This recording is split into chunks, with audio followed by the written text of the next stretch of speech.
Chapter 10. Your tiercel's too long at hack, sire. He's no eyas, but a passage hawk that footed ere we caught him, dangerously freer the air.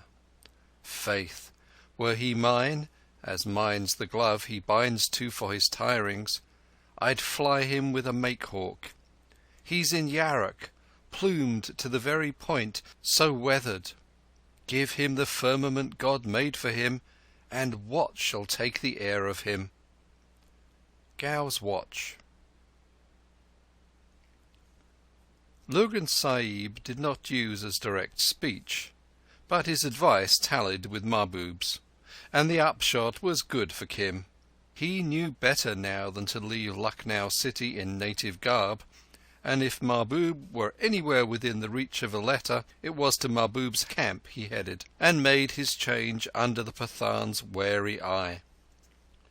Could the little survey paint box that he used for map tinting in term time have found a tongue to tell of holiday doings, he might have been expelled. Once Mahbub and he went together as far as the beautiful city of Bombay with 3 truckloads of tram horses, and Mahbub nearly melted when Kim proposed to sail in a dhow across the Indian Ocean to buy Gulf Arabs, which, he understood from a hanger-on of the dealer Abdul Rahman, fetched better prices than mere Kabulis. He dipped his hand into the dish with that great trader when Mahbub and a few co-religionists were invited to a big Hajj dinner. They came back by way of Karachi by sea when Kim took his first experience of seasickness on the forehatch of a coasting steamer, well persuaded he had been poisoned. The Mahbub's famous drug box proved useless, though Kim had restocked it at Bombay. Mahbub had business at Quetta, and there Kim, as Mahbub admitted, earned his keep, and perhaps a little over, by spending 4 curious days as scullion in the house of a fat commissariat sergeant, from whose office box, in an auspicious moment, he removed a little vellum ledger which he copied out—it seemed to deal entirely with cattle and camel sales—by moonlight, lying behind an outhouse all through one hot night. Then he returned the ledger to its place, and, at Mahbub's word, left that service unpaid, rejoining him 6 miles down the road, the clean copy in his bosom. "That soldier is a small fish," Mahbub Ali explained, "but in time we shall catch the larger one. He only sells oxen at 2 prices, one for himself and one for the government, which I do not think is a sin." "Why could I not take away the little book and be done with it?" "Then he would have been frightened, and he would have told his master. Then we should miss, perhaps, a great number of new rifles which seek their way up from Quetta to the north. The game is so large that one sees but a little at a time." "Oh-ho," said Kim, and held his tongue. That was in the monsoon holidays, after he had taken the prize for mathematics. The Christmas holidays he spent, deducting 10 days for private amusements, with Lurgan Sahib, where he sat for the most part in front of a roaring wood fire. Jakko Road was 4 feet deep in snow that year, and the small Hindu had gone away to be married, helped Lurgan to thread pearls. He made Kim learn whole chapters of the Koran by heart, till he could deliver them with the very roll and cadence of a mullah. Moreover, he told Kim the names and properties of many native drugs, as well as the runes proper to recite when you administer them. And in the evenings he wrote charms on parchment, elaborate pentagrams crowned with the names of devils, Murrah, and Awen, the champion of kings, all fantastically written in the corners. More to the point, he advised Kim as to the care of his own body, the cure of fever fits, and simple remedies of the road. A week before it was time to go down, Colonel Crichton Sahib—this was unfair— sent Kim a written examination paper that concerned itself solely with rods and chains and links and angles. Next holidays he was out with Mahbub, and here, by the way, he nearly died of thirst, plodding through the sand on a camel to the mysterious city of Bikaner, where the wells are 400 feet deep and lined throughout with camel bone. It was not an amusing trip from Kim's point of view because, in defiance of the contract, the Colonel ordered him to make a map of that wild, walled city. And since Mohammedan horseboys and pipe tenders are not expected to drag survey chains round the capital of an independent native state, Kim was forced to pace all his distances by means of a bead rosary. He used the compass for bearings as occasion served, after dark chiefly, when the camels had been fed, and by the help of his little survey paint-box of 6 colour cakes and 3 brushes, he achieved something not remotely unlike the city of Jaisalmer. Mahbub laughed a great deal and advised him to make up a written report as well. And in the back of the big account book that lay under the flap of Mahbub's pet saddle, Kim fell to work. "It must hold everything that thou hast seen or touched or considered, right as though the Jangilat Sahib himself had come by stealth with a vast army out setting to war." "How great an army?" "Oh, 50,000 of men." "Folly! Remember how few and bad were the wells in the sand. Not 1,000 thirsty men could come nearby here." "Then write that down. Also all the old breaches in the walls, and whence the firewood is cut, and what is the temper and disposition of the king. I come here till all my horses are sold. I will hire a room by the gateway, and thou shalt be my accountant. There is a good lock to the door." The report, in its unmistakable St. Xavier's running script, and the brown, yellow and lake-daubed map, was on hand a few years ago. A careless clerk filed it with the rough notes of E23's second Sistan survey, but by now the pencil characters must be almost illegible. Kim translated it, sweating under the light of an oil lamp, to Mahbub the second day of their return journey. The Pathan rose and stooped over his dappled saddlebags. "I knew it would be worthy a dress of honour, and so I made one ready," he said, smiling. "Were I Amir of Afghanistan, and some day we may see him, I would fill thy mouth with gold." He laid the garments formally at Kim's feet. There was a gold-embroidered Peshawar turban cap rising to a cone, and a big turban cloth ending in a fringe of gold. Then there was a Delhi-embroidered waistcoat to slip over a milky white shirt, fastening to the right, ample and flowing. Green pyjamas with twisted silk waist-string, and that nothing may be lacking, Russia leather slippers, smelling divinely, with arrogantly curled tips. "Upon a Wednesday, and in the morning, to put on new clothes is auspicious," said Mahbub solemnly. "But we must not forget the wicked folk in the world, so—" He capped all the splendour that was taking Kim's delighted breath away with a mother-of-pearl, nickel-plated, self-extracting .450 revolver. "I had thought of a smaller bore, but reflected that this takes government bullets. A man can always come by those, especially across the border. Stand up and let me look." He clapped Kim on the shoulder. "May you never be tired, Pathan. Oh, the hearts to be broken. Oh, the eyes under the eyelashes looking sideways." Kim turned about, pointed his toes, stretched, and felt mechanically for the moustache that was just beginning. Then he stooped towards Mahbub's feet to make proper acknowledgment with fluttering, quick patting hands, his heart too full for words. Mahbub forestalled and embraced him. "My son," said he, "what need of words between us? But is not the little gun a delight?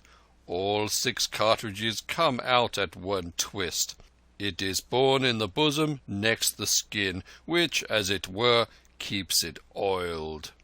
Never put it elsewhere, and please God, thou shalt some day kill a man with it."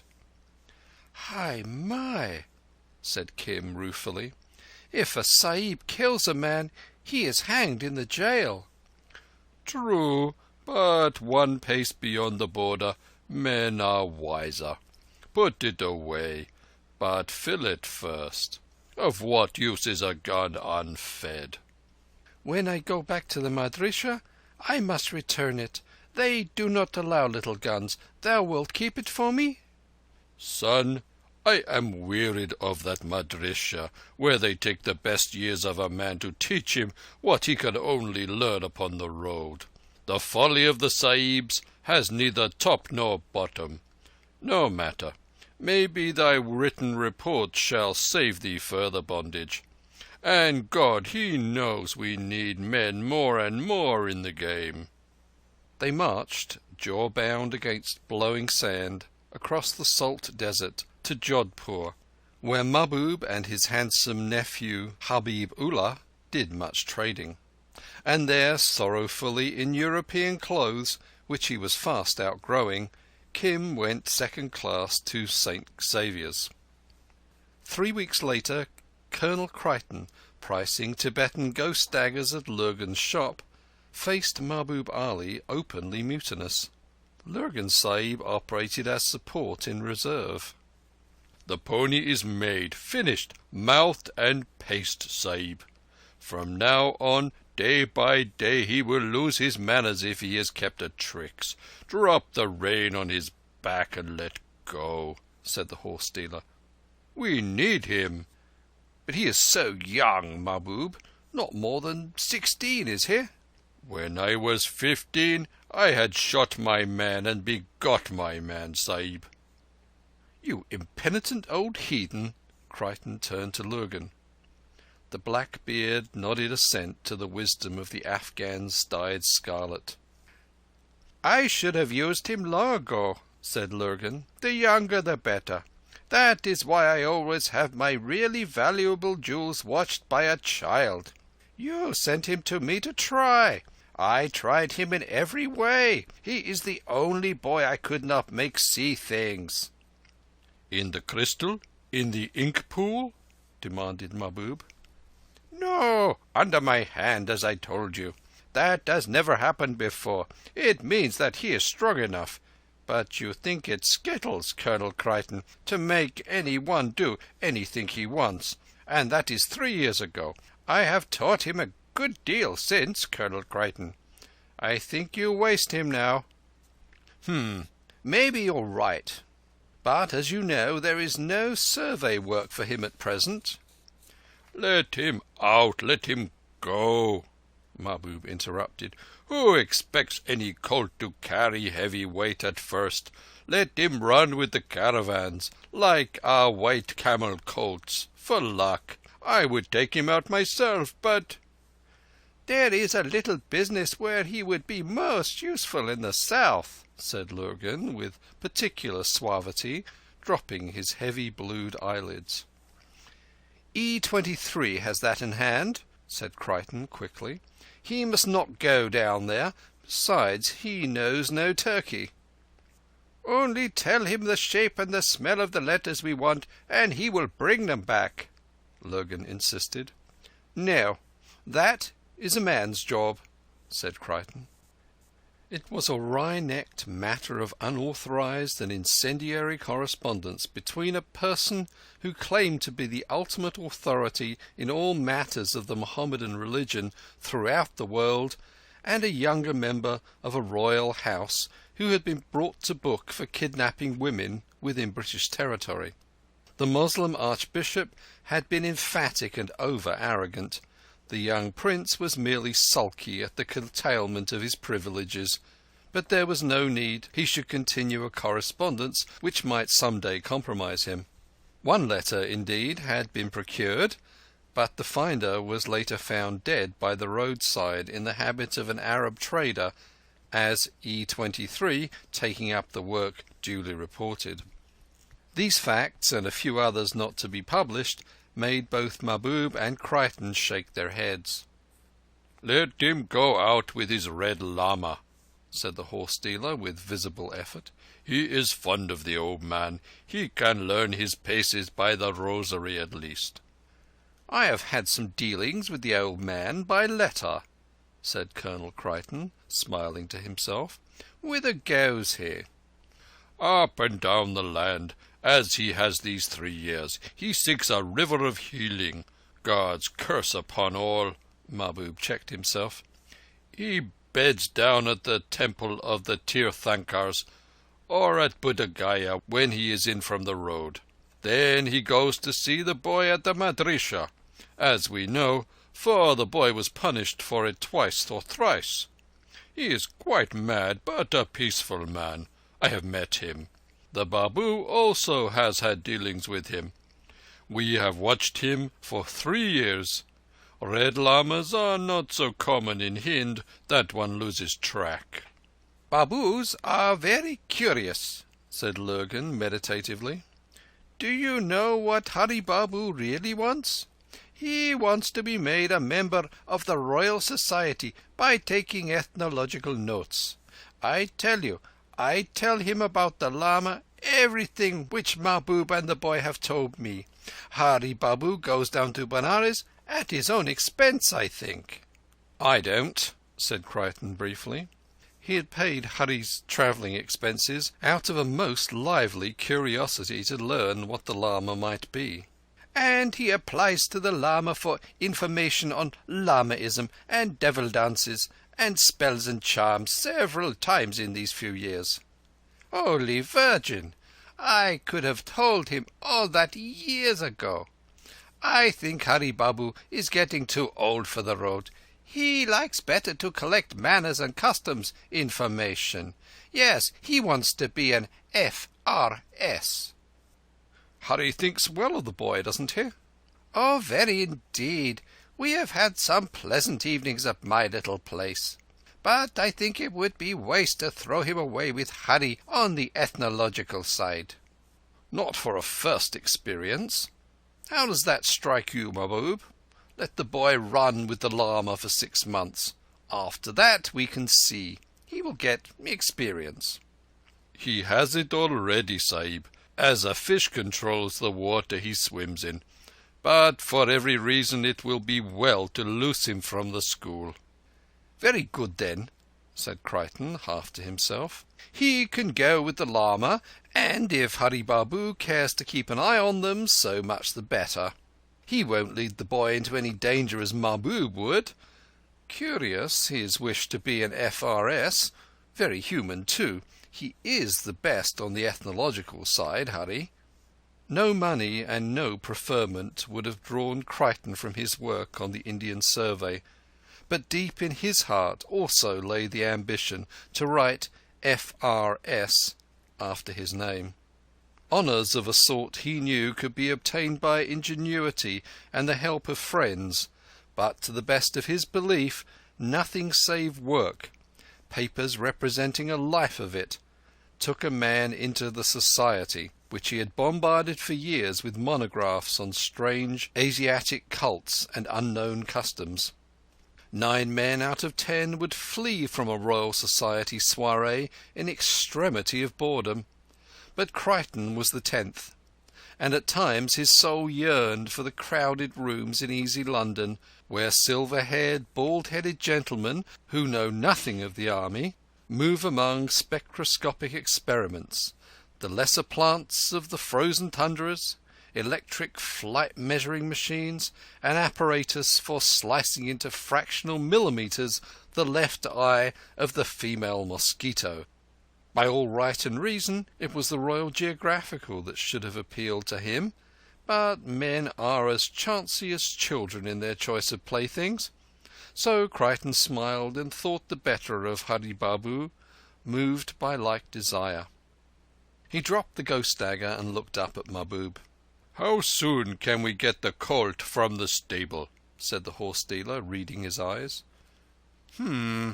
If I withdraw him by order now, what will he do, think you? I have never before assisted at the teaching of such a one." "He will come to me," said Mahbub promptly. "Lurgan Sahib and I will prepare him for the road." "So be it then. For 6 months he shall run at his choice. But who will be his sponsor?" Lurgan slightly inclined his head. "He will not tell anything, if that is what you are afraid of, Colonel Creighton." "It's only a boy, after all." "Yes, but first, he has nothing to tell, and secondly, he knows what would happen. Also, he is very fond of Mahbub, and of me a little." "Will he draw pay?" demanded the practical horse dealer. "Food and water allowance only are 20 rupees a month." One advantage of the Secret Service is that it has no worrying audit. That service is ludicrously starved, of course, but the funds are administered by a few men who do not call for vouchers or present itemized accounts. Mahbub's eyes lighted with almost a Sikh's love of money. Even Lurgan's impassive face changed. He considered the years to come when Kim would have been entered and made to the great game that never ceases day and night throughout India. He foresaw honour and credit in the mouths of a chosen few coming to him from his pupil. Lurgan Sahib had made E23 what E23 was, out of a bewildered, impertinent, lying little northwest province man. But the joys of these masters was pale and smoky beside the joy of Kim when St. Xavier's head called him aside with word that Colonel Creighton had sent for him. "I understand, O'Hara, that he has found you a place as an assistant chain man in the canal department. That comes of taking up mathematics. It is great luck for you, for you're only 16. But of course you understand that you do not become pukka (permanent) till you have passed the autumn examination.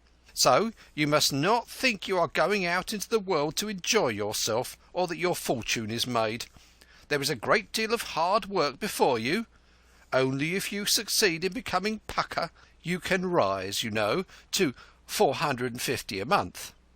Whereat the principal gave him much good advice as to his conduct and his manners and his morals, and others, his elders, who had not been wafted into billets, talked only as Anglo-Indian lads can, of favouritism and corruption.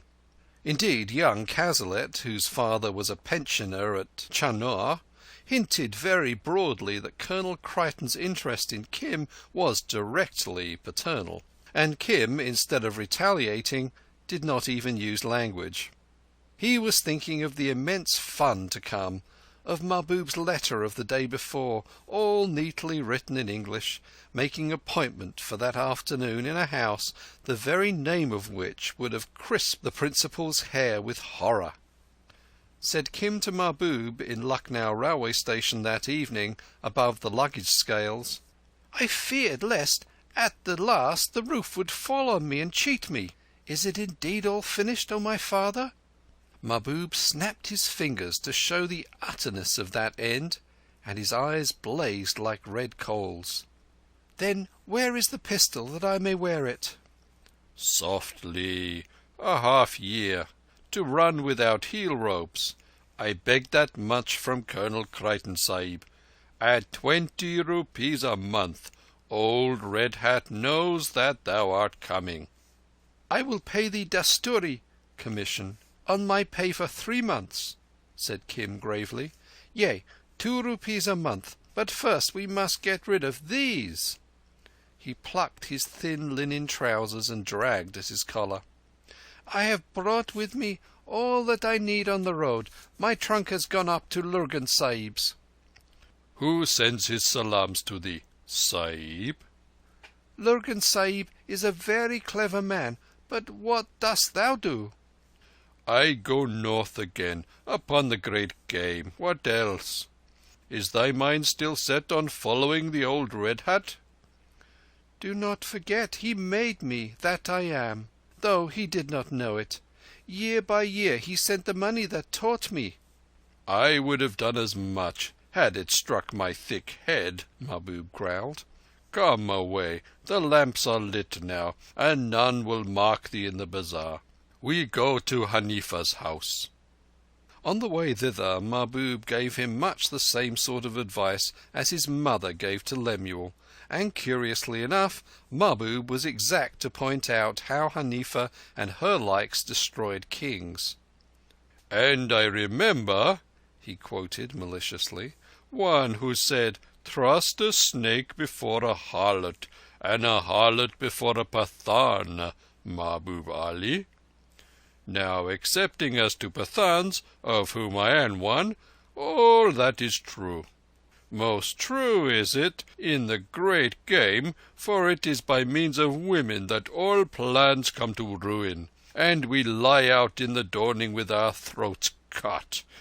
So it happened to such a one." He gave the reddest particulars. "Then why—" Kim paused before a filthy staircase that climbed to the warm darkness of an upper chamber, in the ward that is behind Azim Ullah's tobacco shop. Those who know it call it the bird cage. It is so full of whisperings and whistlings and chirrupings. The room, with its dirty cushions and half-smoked hookahs, smelled abominably of stale tobacco. In one corner lay a huge and shapeless woman clad in greenish gauzes and decked brow, nose, ear, neck, wrist, arm, waist and ankle with heavy native jewellery. When she turned it was like the clashing of copper pots. A lean cat in the balcony outside the window mewed hungrily. Kim checked, bewildered, at the door curtain. "Is that the new stuff, Mahbub?" said Hanifa lazily, scarcely troubling to remove the mouthpiece from her lips. "Oh, Bakhtanos!" Like most of her kind, she swore by the jinns. "Oh, Bakhtanos! He is very good to look upon." "That is part of the selling of the horse," Mahbub explained to Kim, who laughed. "I have heard that talk since my 6th day," he replied, squatting by the light. "Whither does it lead?" "To protection. Tonight we change thy colour. This sleeping under roofs has blanched thee like an almond. But Hanifa has the secret of a colour that catches. No painting of a day or two. Also, we fortify thee against the chances of the road. That is my gift to thee, my son. Take out all the metals on thee and lay them here. Make ready, Hanifa." Kim dragged forth his compass, survey paint box, and the new-filled medicine box. They had all accompanied his travels, and, boy-like, he valued them immensely. The woman rose slowly and moved with her hands a little spread before her. Then Kim saw that she was blind. "No, no," she muttered. "The Pathan speaks truth. My colour does not go in a week or a month, and those who I protect are under strong guard." "When one is far off and alone, it would not be well to grow blotched and leprous of a sudden," said Mahbub. "When thou wast with me, I could oversee the matter. Besides, a Pathan is a fair skin. Strip to the waist now, and look how thou art whitened." Hanifa felt her way back from an inner room. "It is no matter. She cannot see." He took a pewter bowl from her ringed hand. The dye stuff showed blue and gummy. Kim experimented on the back of his wrist with a dab of cotton wool, but Hanifa heard him. "No, no," she cried. "The thing is not done thus, but with the proper ceremonies. The colouring is the least part. I give thee the full protection of the road." "Jadoo?" "Magic?" said Kim, with a half-start. He did not like the white, sightless eyes. Mahbub's hand on his neck bowed him to the floor, nose within an inch of the boards. "Be still. No harm comes to thee, my son. I am thy sacrifice." He could not see what the woman was about, but heard the clish-clash of her jewellery for many minutes. A match lit up the darkness. He caught the well-known purr and fizzle of grains of incense. Then the room filled with smoke, heavy, aromatic and stupefying. Through growing drowse he heard the names of devils, of Zulbazan, son of Eblis, who lives in bazaars, and Paros, making all the sudden lewd wickedness of wayside halts, of Dulhan, invisible about mosques, the dweller among the slippers of the faithful, who hinders folks from their prayers, of Musbut, lord of lies and panic. Hanifa, now whispering in his ear, now talking as from an immense distance, touched him with horrible soft fingers, but Mahbub's grip never shifted from his neck till, relaxing with a sigh, the boy lost his senses. Allah, how he fought! We should never have done it but for the drugs. That was his white blood, I take it, said Mahbub testily. Go on with the Dawat invocation. Give him full protection. "O hearer, thou that hearest with ears, be present. Listen, O hearer," Hanifa moaned, her dead eyes turned to the west. The dark room filled with moanings and snortings. From the outer balcony a ponderous figure raised a round bullet head and coughed nervously. "Do not interrupt this ventriloquial necromancis, my friend," it said in English. "I opine it is very disturbing to you, but no enlightened observer is jolly well upset." "I will lay a plot for their ruin, O Prophet. Bear with the unbelievers. Let them alone a while." Hanifa's face, turned to the northward, worked horribly, and it was though voices from the ceiling answered her. Hari Babu returned to his notebook, balanced on the window-sill, but his hand shook. Hanifa, in some sort of drugged ecstasy, wrenched herself to and fro as she sat cross-legged by Kim's still head, and called upon devil after devil in the ancient order of the ritual, binding them to avoid the boy's every action. "With him are the keys of the secret things. None knoweth them beside himself. He knoweth that which is in the dry land and in the sea." Again broke out the unearthly whistling responses. "I apprehend it is not all malignant in this operation," said the Babu, watching the throat muscles quiver and jerk as Hanifa spoke with tongues. "It is not likely that she had killed the boy. If so, I decline to be witness at the trial. What was the latest hypothetical devil mentioned?" "Babuji," said Mahbub in the vernacular, "I have no regard for the devils of the Hind, but the sons of Eblis are far otherwise, and whether they are Jamali, well affected, or Jalali, terrible, they love not Kafirs." "Then you think I had better go?" said Hari Babu, half rising. "They are, of course, dematerialized phenomena. Spencer says—" Hanifa's crisis passed, as these things must, in a paroxysm of howling, with a touch of froth at the lips.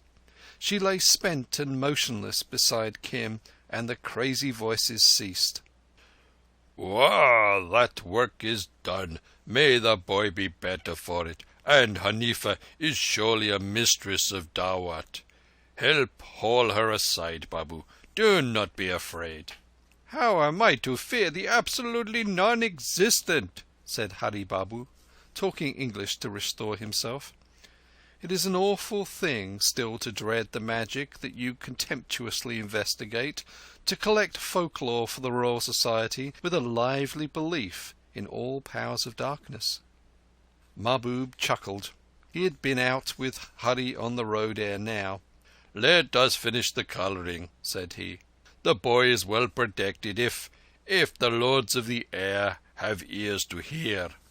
I am a Sufi (freethinker), but when one can get blind sides of a woman, a stallion or a devil, Why go round to invite a kick?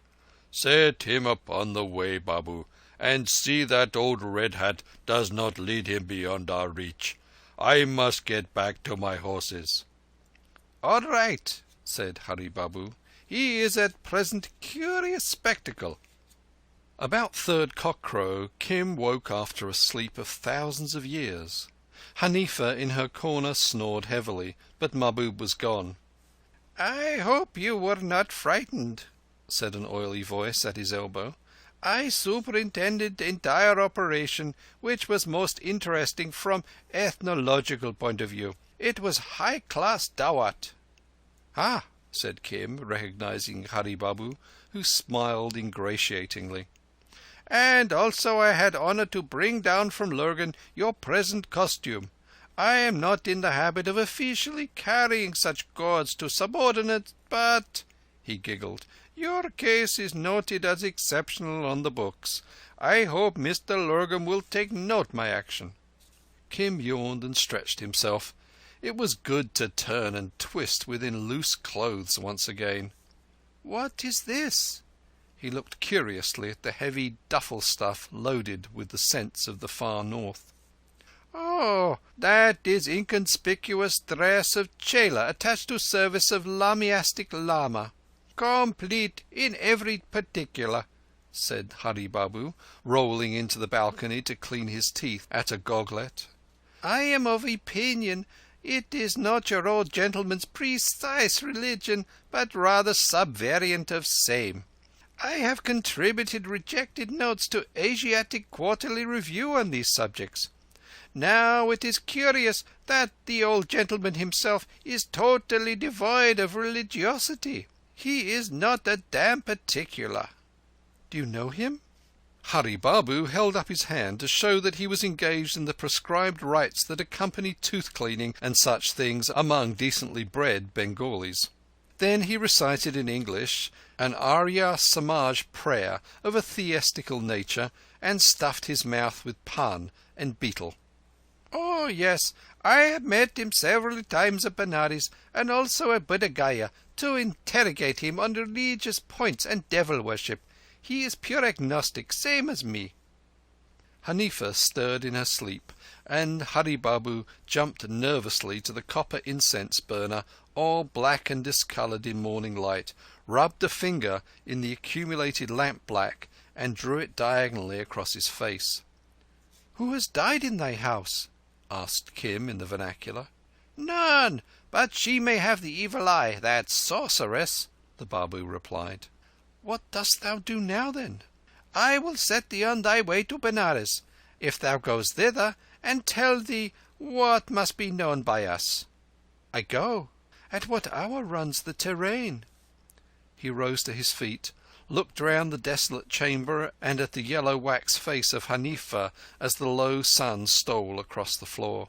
"Is there money to be paid that witch?" "No. She has charmed thee against all devils and all dangers, in the name of her devils. It was Mahbub's desire." In English, "He is highly obsolete, I think, to indulge in such superstition. Why, it is all ventriloquy. Barely speak, eh?" Kim snapped his fingers mechanically to avoid whatever evil—Mahbub, he knew, meditated none—might have crept in through Hanifa's ministrations, and Hurry giggled once more. But as he crossed the room he was careful not to step in Hanifa's blotched, squat shadow on the boards.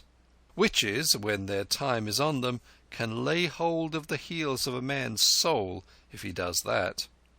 "Now you must well listen," said the Babu, when they were in the fresh air. "Part of these ceremonies which we witnessed, they include supply of efficient amulet to those of our department.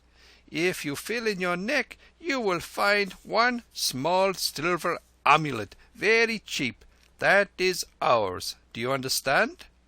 "Oh, yes. A hawadili," a heart lifter, said Kim, feeling at his neck. "Hanifa, she makes them for 2 rupees, 12 annas, with, all sorts of exorcisms. They are quite common, except they are partially black enamel, and there is a paper inside each one full of names of local saints and such things.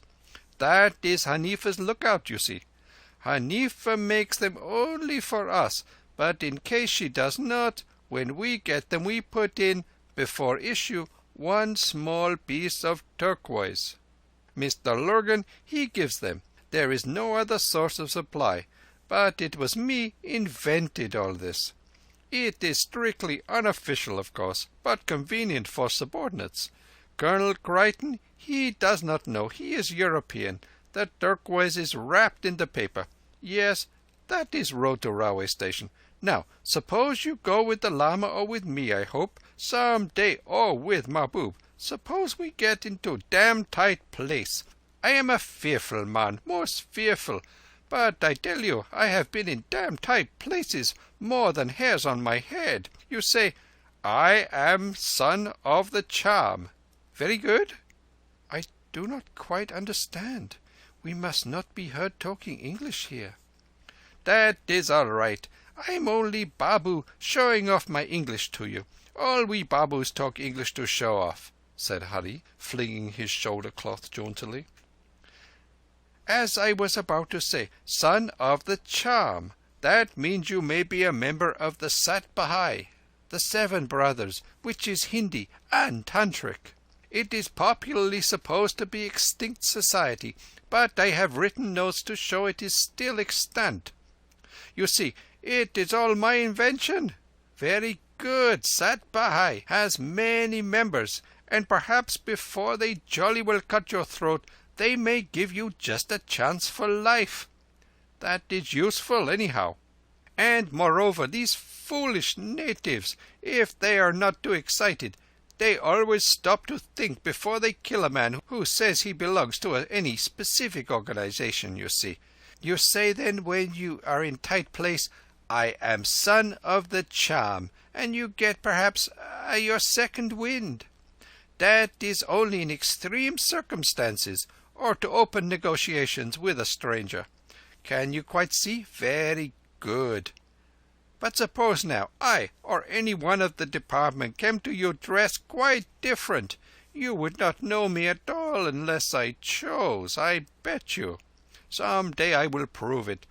I will come as Ladakhi trader or anything, and I say to you, you want to buy precious stones? You say, do I look like a man who buys precious stones? Then I say, even very poor man can buy a turquoise or a takian. That is khichdi, vegetable curry, said Kim. Of course it is. You say, let me see the takian. Then I say, it was cooked by a woman, and perhaps it is bad for your caste. Then you say, there is no caste when men go to look for a takian. You stop a little between those words. To look. That is the whole secret. The little stop before the words. Kim repeated the test sentence. That is all right. Then I will show you my turquoise if there is time, and then you know who I am, and then we exchange views and documents and those all things. And so it is with any other man of us. We talk sometimes about turquoises and sometimes about takian, but always with that little stop in the words. It is very easy. First, son of the charm, if you are in a tight place. Perhaps that may help you, perhaps not. Then what I have told you about the takian, if you want to transact official business with a strange man. Of course, at present you have no official business. You are, supernumerary on probation. Thus, unique specimen. If you were Asiatic of birth, you might be employed right off, but this half-year of leave is to make you de-Englished, you see. The Lama, he expects you, because I have demi-officially informed him that you have passed all your examinations and will soon obtain government appointment. Oh, you are on acting allowance, you see. So, if you are called upon to help Sons of the Charm, mind you jolly well try. Now, I shall say goodbye, my dear fellow, and I hope you We'll come out topside all right." Hurry Babu stepped back a pace or two into the crowd at the entrance of Lucknow station and was gone. Kim drew a deep breath and hugged himself all over. The nickel-plated revolver he could feel in the bosom of his sad-coloured robe. The amulet was on his neck. Begging gourd, rosary and ghost dagger—Mr. Lurgan had forgotten nothing—were all to hand, with medicine, paint-box and compass, and in a worn old purse-belt embroidered with porcupine quill patterns lay a month's pay.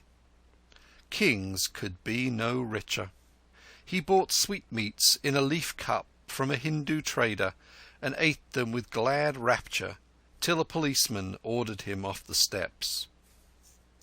Chapter 11, Part 1. Give the man who is not made to his trade swords to fling and catch again, coins to wring and snatch again, men to harm and cure again, snakes to charm and lure again. He'll be hurt by his own blade, by his serpents disobeyed, by his clumsiness bewrayed, by the people mocked to scorn. So 'tis not with juggler born, pinch of dust or withered flower, chance-flung fruit or borrowed staff, serve his needs and shore his power, bind the spell or loose the laugh. But a man who, etc. The Juggler's Song, Opus 15. Followed a sudden natural reaction. "Now I am alone, all alone," he thought. "In India is no one so alone as I. If I die today, who shall bring the news, and to whom? If I live, and God is good, there will be a price upon my head, for I am a son of the charm, I, Kim." A very few white people, but many Asiatics, can throw themselves into amazement, as it were, by repeating their own names over and over again to themselves, letting the mind go free upon speculation as to what is called personal identity. When one grows older, the power usually departs, but while it lasts, it may descend upon a man at any moment. Who is Kim? Kim, Kim. He squatted in a corner of the clanging waiting-room, rapt from all other thoughts, his hands folded in lap, and pupils contracted to pinpoints. In a minute, in another half-second, he felt he would arrive at the solution of the tremendous puzzle. But here, as always happens, his mind dropped away from those heights with the rush of a wounded bird, and passing his hand before his eyes, he shook his head. A long-haired Hindu bairagi, holy man, who had just bought a ticket, halted before him at that moment, and stared intently. "I also have lost it," he said sadly. "It is one of the gates to the way, but from me it has been shut many years." "What is the talk?" said Kim, abashed. "Thou wast wondering there in thy spirit what manner of thing thy soul might be. The seizure came of a sudden. I know. Who should know but I? Whither goest thou?" "Toward Kashi, Benares." "There are no gods there. I have proved them. I go to Pairag (Allahabad) for the 5th time, seeking the road to enlightenment. What faith art thou?" "I too am a seeker," said Kim, using one of the Lama's pet words. "Though"—he forgot his northern dress for the moment—"though Allah alone knoweth what I seek." The old fellow slipped the Bairagi's crutch under his armpit and sat down on a patch of ruddy leopard skin as Kim rose at the call for the Benares train. "Go in hope, little brother," he said. "It is a long road to the feet of the One, but whither do we all travel?" Kim did not feel so lonely after this, and ere he sat out 20 miles in the crowded compartment, was cheering his neighbours with a string of most wonderful yarns about his own and his master's magical gifts. Benares struck him as a particularly filthy city, though it was pleasant to find how his cloth was respected. At least 1/3 of the population prays eternally to some group or other of the many million deities, and so reveres every sort of holy man. Kim was guided to the temple of the Tirthankars, about a mile outside the city, near Sarnath, by a chance-met Punjabi farmer, a Kambot from Jalandhar way, who had appealed in vain to every god of his homestead to cure his small son, and was trying Benares as a last resort. "Thou art from the north?" he asked, shouldering through the press of the narrow, stinking streets, much like his own pet bull at home. "Aye, I know the Punjab. My mother was a Pahareen, but my father came from Amritsar by Jandaila," said Kim, oiling his ready tongue for the needs of the road. "Jandaila? Jalandhar? Oho! Then we be neighbours in some sort, as it were." He nodded tenderly to the wailing child in his arms. "Whom dost thou serve?" "A most holy man at the temple of the Tirthankars." "They are all most holy and most greedy," said the Jat with bitterness. "I have walked the pillars and trodden the temples till my feet are flayed, and the child is no whit better. And the mother being sick too. Hush then, little one. We changed his name when the fever came. We put him in girl's clothes. There was nothing we did not do except, I said to his mother when she bundled me off to Benares, she should have come with me. I said Shaki Swaraj Sultan would serve us best. We know his generosity, but these down-country gods are strangers." The child turned on the cushion of the huge corded arms and looked at Kim through heavy eyelids. "And was it all worthless?" Kim asked with easy interest. "Worthless, all worthless," said the child, lips cracking with fever. "The gods have given him a good mind at least," said the father proudly. "To think he should have listened so cleverly. Yonder is thy temple. Now, I am a poor man. Many priests have dealt with me, but my son is my son, and if a gift to thy master can cure him, I am at my very wits' end." Kim considered for a while, tingling with pride. 3 years ago he would have made a prompt profit on the situation and gone his way without a thought.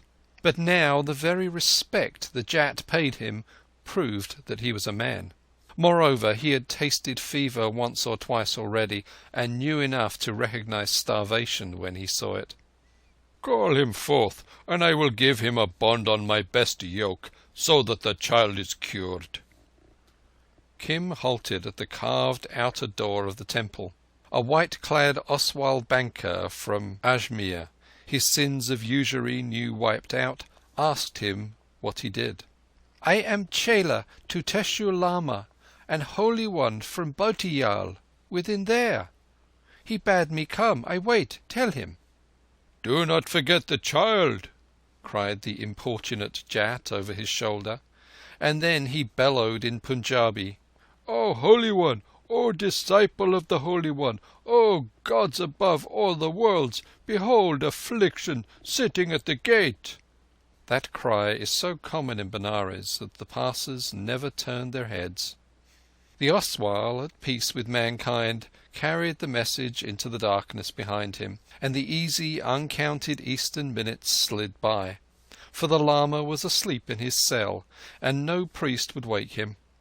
When the click of his rosary again broke the hush of the inner court, where the calm images of the Arhats stand, a novice whispered, "Thy Chela is here," and the old man strode forth, forgetting the end of that prayer. Hardly had the tall figure shown in the doorway than the Jat ran before him, and, lifting up the child, cried, "Look upon this Holy One, and if the gods will he lives, he lives." He fumbled in his waist belt and drew out a small silver coin. "What is now?" The Lama's eyes turned to Kim. It was noticeable that he spoke far clearer Urdu than long ago under Zamzamar, but the father would allow no private talk. "It is no more than a fever," said Kim. "The child is not well fed." "He sickens at everything, and his mother is not here." "If it be permitted, may I cure, Holy One?" "What? Have they made thee a healer?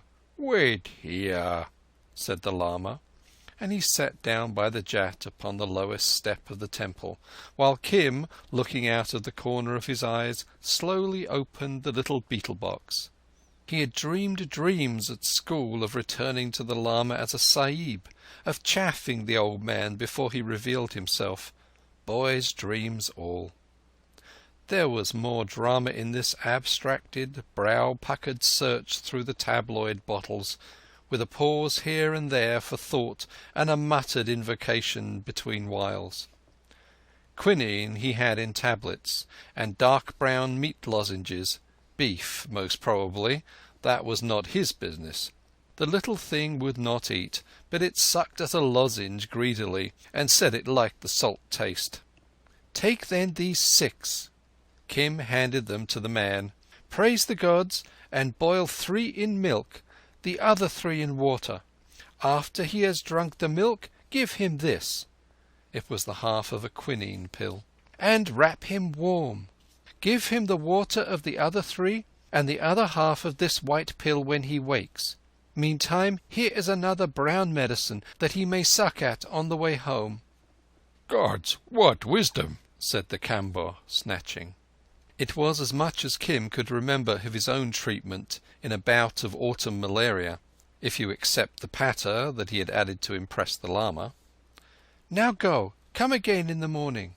"But the price, the price!" said the Jat, and threw back his sturdy shoulders. "My son is my son. Now that he will be whole again, how shall I go back to his mother and say I took help by the wayside and did not even give a bowl of curds in return?" "They are all alike, these Jats," said Kim softly. "The Jat stood on his dunghill, and the king's elephants went by.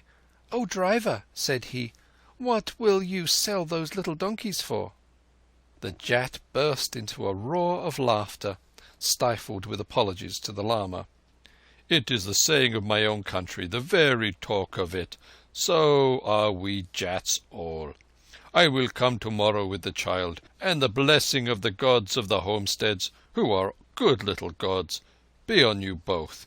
Now, son, we grow strong again. Do not spit it out, little princeling. King of my heart, do not spit it out. We shall be strong men, wrestlers and club-wheelers by morning." He moved away, crooning and mumbling. The lama turned to Kim, and all the loving old soul of him looked out through his narrow eyes. "To heal the sick is to acquire merit, but first one gets knowledge. That was wisely done, O friend of all the world." "I was made wise by thee, Holy One," said Kim, forgetting the little play just ended, forgetting St. Xavier's, forgetting his white blood, forgetting even the great game, as he stooped Mohammedan fashion to touch his master's feet in the dust of the Jain temple. "My teaching I owe to thee. I have eaten thy bread 3 years. My time is finished. I am loosed from the schools. I come to thee." "Herein is my reward. Enter, enter, and is all well?" They passed to the inner court, where the afternoon sun sloped golden across. "Stand that I may see. So!" He peered critically. "It is no longer a child, but a man, ripened in wisdom, walking as a physician. I did well when I gave thee up to the armed man on that black night. Dost thou remember our first day under Zamzamar?" "Aye," said Kim. "Dost thou remember when I leapt off the carriage the first day I went to—" "The gates of learning? Truly. and the day that we ate the cakes together at the back of the river by Nucklaw. Aha! Many times hast thou begged for me, but that day I begged for thee." "Good reason," quoth Kim. "I was then a scholar in the gates of learning and attired as a Sahib. Do not forget, Holy One," he went on playfully, "I am still a Sahib by thy favour." "True, and a Sahib in most high esteem. Come to my cell, Chela." "How is that known to thee?" The lama smiled. "First by means of letters from the kindly priest whom we met in the camp of armed men. But he is now gone to his own country, and I sent the money to his brother." Colonel Crichton, who had succeeded to the trusteeship when Father Victor went to England with the Mavericks, was hardly the chaplain's brother. "But I do not well understand the Sahib's letters. They must be interpreted to me. I chose a surer way. Many times when I returned from my search to this temple, which has always been a nest to me, there came one seeking enlightenment, a man from Leh. That has been, he said, a Hindu, but wearied of all those gods." The lama pointed to the Arhats. "A fat man?" said Kim, a twinkle in his eye. "Very fat, but I perceived in a little his mind was wholly given up to useless things such as devils and charms, and the form and fashion of our tea-drinkings in the monasteries, and by what road we initiated the novices. A man abounding in questions, but he was a friend of thine, Chela. He told me that thou wast on the road to much honour as a scribe, and I see thou art a physician." "Yes, that I am, a scribe when I am a Sahib, but it is set aside when I come as thy disciple. I have accomplished the years appointed for a Sahib." "As it were a novice," said the lama, nodding his head. "Art thou freed from the schools? I would not have thee unripe." "I am all free. In due time I take service under the government as a scribe." "Not as a warrior. That is well." "But first I come to wander with thee. Therefore I am here. Who begs for thee these days?" he went on quickly. The ice was thin. "Very often I beg myself, but as thou knowest, I am seldom here, except when I come to look again at my disciple. From one end to another of Hind have I travelled afoot and in the terrain, a great and wonderful land. But here, when I put in, is though I were in my own Bhotiyal." He looked round at the little clean cell complacently. A low cushion gave him a seat, on which he had disposed himself in the cross-legged attitude of the Bodhisat emerging from meditation. A black teakwood table, not 20 inches high, set with copper teacups, was before him. In one corner stood a tiny altar, also of heavily carved teak, bearing a copper-gilt image of the seated Buddha, and fronted by a lamp, an incense holder, and a pair of copper flower pots. "The keeper of the images in the Wonder House acquired merit by giving me these a year since," he said, following Kim's eye. "When one is far from one's own land, such things carry remembrance, and we must reverence the Lord, for that He showed the way. See!" He pointed to a curiously built mound of coloured rice, crowned with a fantastic metal ornament. "When I was abbot in my own place, Before I came to better knowledge, I made that offering daily. It is the sacrifice of the universe to the Lord. Thus do we of Bhotiyal offer o'er the world daily to the excellent law. And I do it even now, though I know that the Excellent One is beyond all pinchings and pattings." He snuffed from his gourd.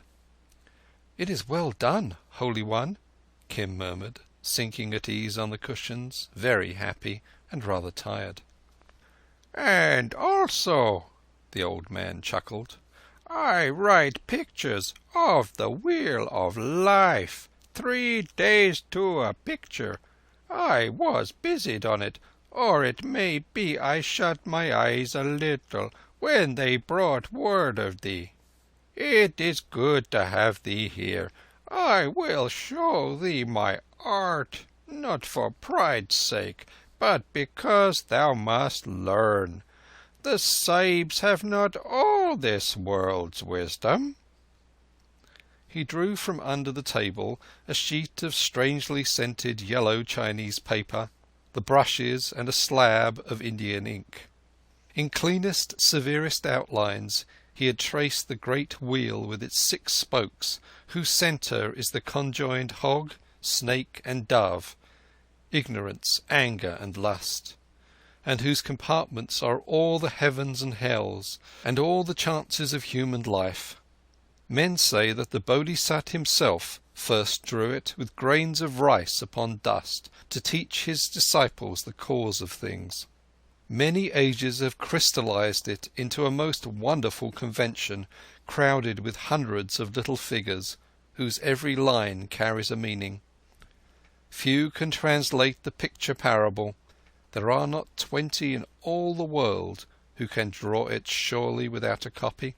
Of those who can both draw and expound are but 3. "I have a little learned to draw," said Kim, "but this is a marvel beyond marvels." "I have written it for many years," said the lama. "Time was when I could write it all between one lamp lighting and the next. I will teach thee the art after due preparation, and I will show thee the meaning of the wheel." "We take the road, then?" "The road and our search. I was but waiting for thee. It was made plain to me in 100 dreams, notably one that came upon the night of the day that the gates of learning first shut, that without thee I should never find my river. Again and again, as thou knowest, I put this from me, fearing an illusion. Therefore I would not take thee with me that day at Lucknow, when we ate the cakes. I would not take thee till the time was right and auspicious. From the hills to the sea, from the sea to the hills have I gone, but it was vain. Then I remembered the Jataka." He told Kim the story of the elephant with the leg iron, as he had told it so often to the Jain priests. "Further testimony is not needed," he ended serenely. "Thou wast sent for an aid. That aid removed, my search came to naught. Therefore we will go out again together, and our search is sure." "Whither go we?" "What matters, friend of all the world? The search, I say, is sure. If need be, the river will break from the ground before us. I acquired merit when I sent thee to the gates of learning and gave thee the jewel that is wisdom. Thou didst return. I saw even now a follower of Sakyamuni, the physician whose altars are many in Bhotiyal. There, It is sufficient. We are together, and all things are as they were. Friend of all the world, friend of the stars, my chela." Then they talked of matters secular, but it was noticeable that the lama never demanded any details of life at St Xavier's, nor showed the faintest curiosity as to the manners and customs of Sahibs. His mind moved all in the past, and he revived every step of their wonderful first journey together, rubbing his hands and chuckling, till it pleased him to curl himself up into the sudden sleep of old age. Kim watched the last dusty sunshine fade out of the court, and played with his ghost dagger and rosary. The clamour of Benares, oldest of all earth's cities, awake before the gods, day and night, beat round the walls as the seas roar round a breakwater. Now and again a Jain priest crossed the court with some small offering to the images, and swept the path about him, lest by chance he should take the life of a living thing. A lamp twinkled, and there followed the sound of a prayer. Kim watched the stars as they rose one after another in the still, sticky dark, till he fell asleep at the foot of the altar. That night he dreamed in Hindustani, with never an English word. "Holy One, there is the child to whom we gave the medicine," he said, about 3 o'clock in the morning, when the lama, also waking from dreams, would have fared forth on pilgrimage. "The Jat will be here at the light." "I am well answered. In my haste I would have done a wrong." He sat down on the cushions and returned to his rosary. "Surely old folk are as children," he said pathetically. "They desire a matter. Behold, it must be done at once, or they fret and weep. Many times when I was upon the road, I have been ready to stamp with my feet at the hindrance of an ox cart in the way, or a mere cloud of dust. It was not so when I was a man, a long time ago. None the less, it is wrongful." "But thou art indeed old, Holy One." "The thing was done.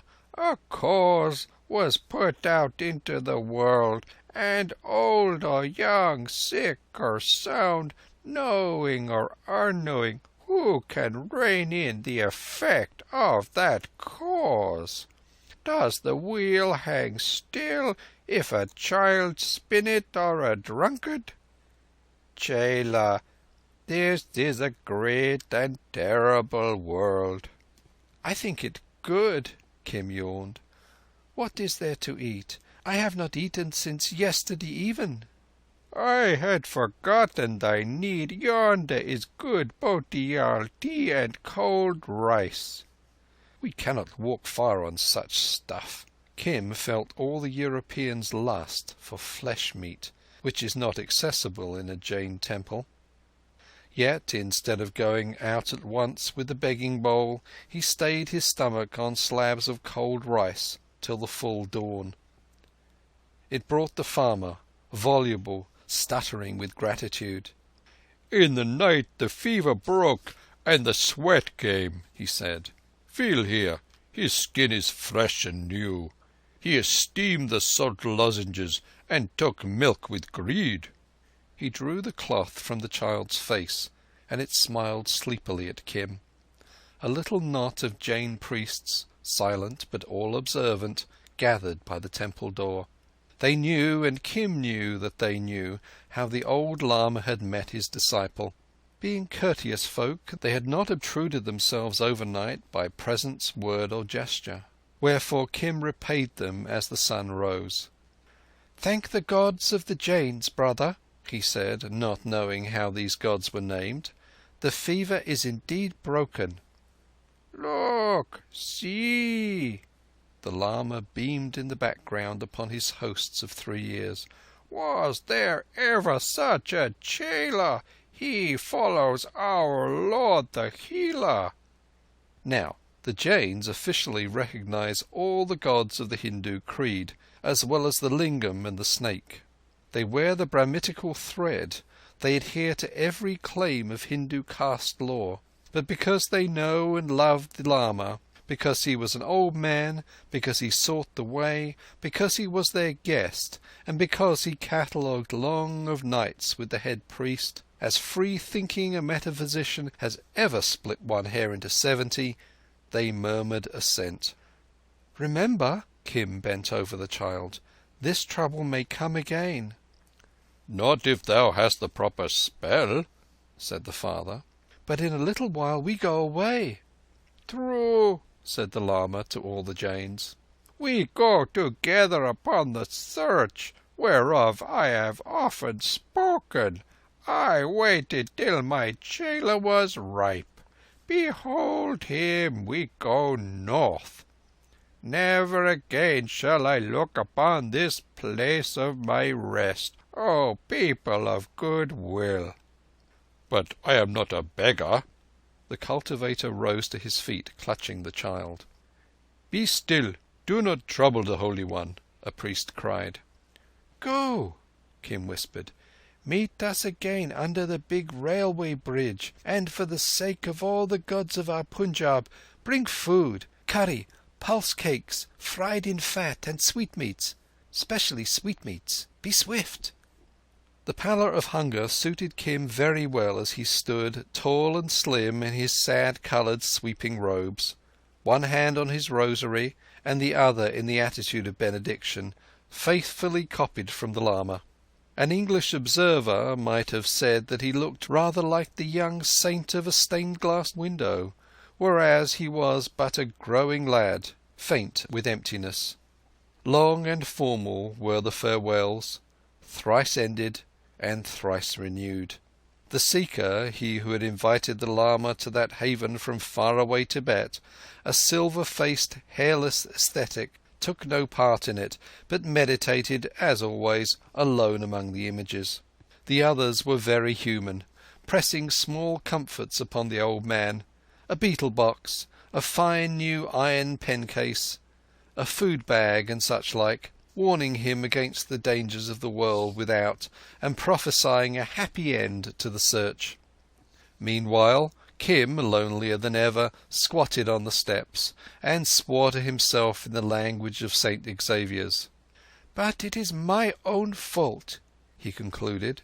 "With Mahbub I ate Mahbub's bread, or Lurgan Sahib's. At St. Xavier's 3 meals a day. Here I must jolly well look out for myself. Besides, I am not in good training. How I could eat a plate of beef now! Is it finished, Holy One?" The Lama, both hands raised, intoned a final blessing in ornate Chinese. "I must lean on thy shoulder," said he as the temple gates closed. "We grow stiff, I think." The weight of a 6-foot man is not light to steady through miles of crowded streets, and Kim, loaded down with bundles and packages for the way, was glad to reach the shadow of the railway bridge. "Here we eat," he said resolutely, as the Kamboh, blue-robed and smiling, hove in sight, a basket in one hand and the child on the other. "Fall to, Holy Ones!" he cried from 50 yards. They were by the shoal under the first bridge span, out of sight of hungry priests. "Rice and good curry, cakes all warm and well scented with hing, Asafoetida, curds and sugar. King of my fields," this to the small son, "let us show these holy men that we Jats of Jalandhur can pay us service. I have heard the Jains would eat nothing that they had not cooked, but truly," he looked away politely over the broad river, "where there is no eye, there is no caste." "And we," said Kim, turning his back and heaping a leaf platter for the Lama, "are beyond all castes." They gorged themselves on the good food in silence, nor till he had licked the last of the sticky sweet stuff from his little finger did Kim note that the Kamboh was too girt for travel. If our roads lie together, he said roughly, I go with thee.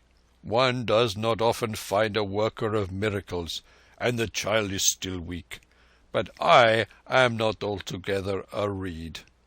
He picked up his lathi, a 5-foot male bamboo ringed with bands of polished iron, and flourished it in the air. The Jats are called quarrelsome, but that is not true. Except when we are crossed, we are like our own buffaloes. So be it, said Kim. A good stick is a good reason. The lama gazed placidly upstream, where in long smudged perspective the ceaseless columns of smoke go up from the burning ghats by the river. Now and again, despite all municipal regulations, the fragment of a half-burned body bobbed by on the full current.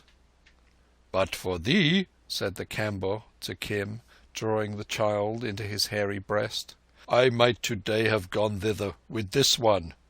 The priests tell us that Benares is holy, which none doubt, and desirable to die in.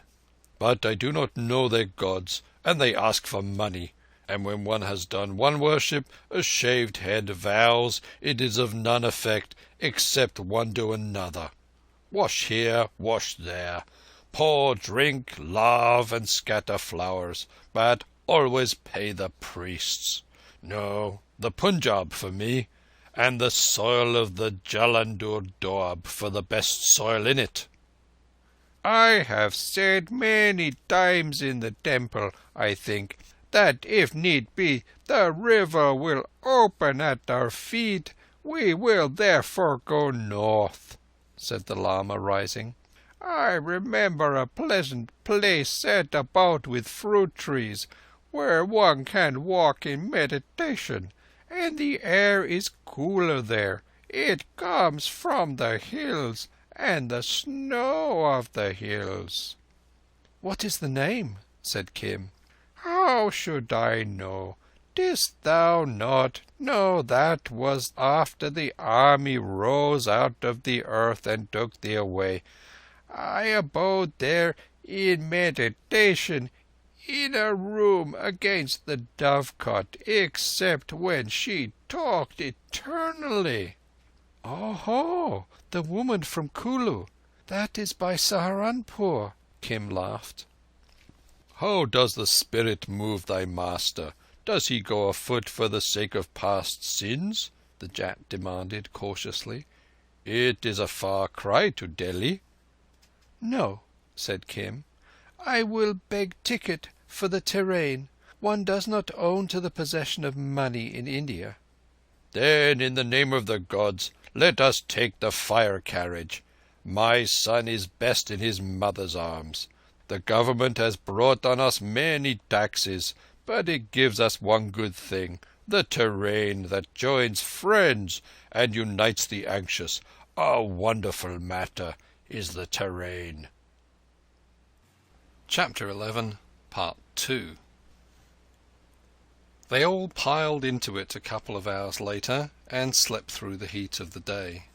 The Kambo plied Kim with 10,000 questions as to the lama's walk and work in life, and received some curious answers. Kim was content to be where he was, to look out upon the flat northwestern landscape, and to talk to the changing mob of fellow passengers. Even today, tickets and ticket clippings are dark oppression to Indian rustics.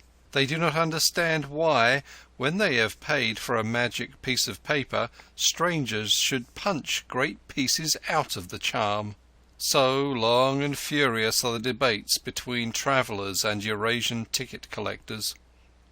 Kim assisted at 2 or 3 with grave advice meant to darken counsel and to show off his wisdom before the lama and the admiring Kambo.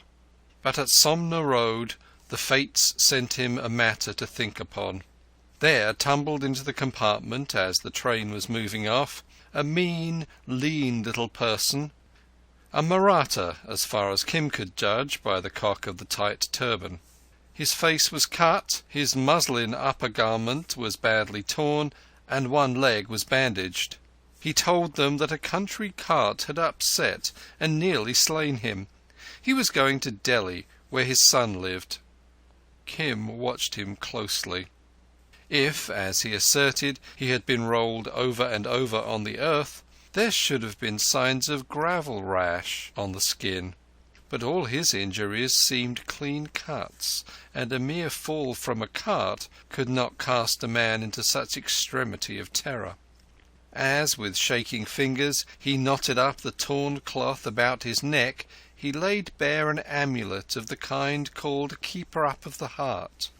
Now, amulets are common enough, but they are not generally strung on square-plaited copper wire, and still fewer amulets bear black enamel on silver. There were none except the Kambo and the Lama in the compartment, which luckily was of an old type with solid ends. Kim made as to scratch in his bosom, and thereby lifted his own amulet. The Mahratta's face changed altogether at the sight, and he disposed the amulet fairly on his breast.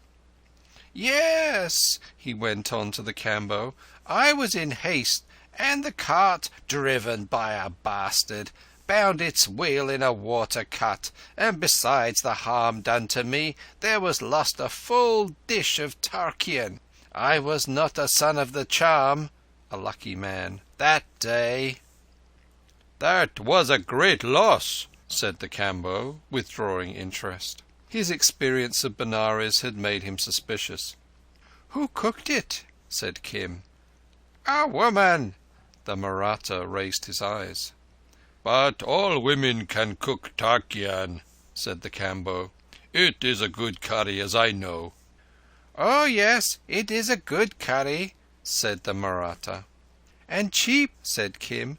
"But what about caste?" "Oh, there is no caste when men go look for tarkeean," the Mahratta replied in the prescribed cadence. "Of whose service art thou?"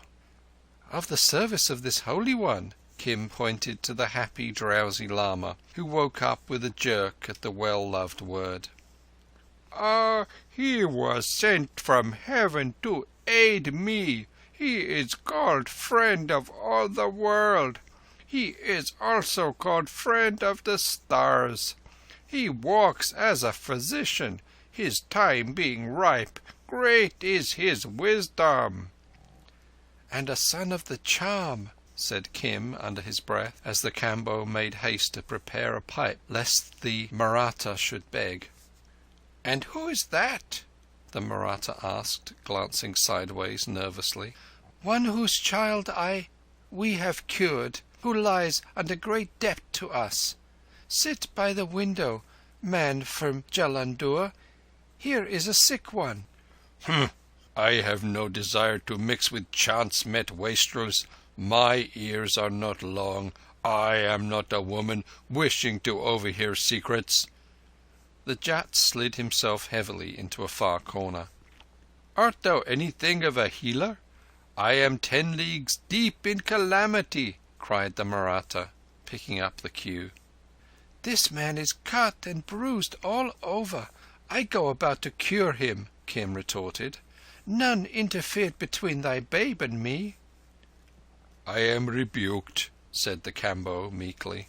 "I am thy debtor for the life of my son. Thou art a miracle worker. I know it." "Show me the cuts." Kim bent over the Mahratta's neck, his heart nearly choking him, for this was the great game with a vengeance. "Now tell thy tale swiftly, brother, while I say a charm." "I came from the south, where my work lay. One of us they slew by the roadside. Hast thou heard?" Kim shook his head. He, of course, knew nothing of E23's predecessor, slain down south in the habit of an Arab trader. "Having found a certain letter which I was sent to seek, I came away. I escaped from the city and ran to Mahau. So sure was I that none knew, I did not change my face. At Mahau, a woman brought charge against me of theft of jewellery in that city which I had left.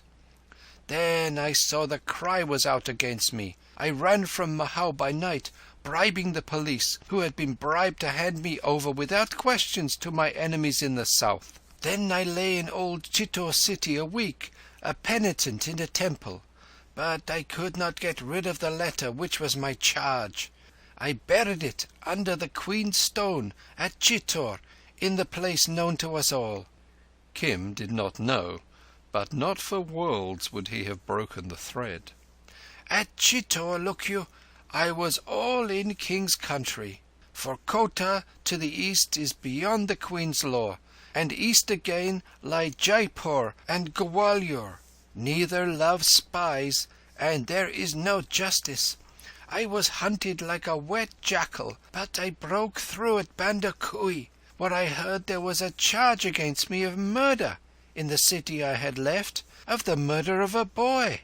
They have both the corpse and the witnesses waiting." "But cannot the government protect?" "We of the game are beyond protection.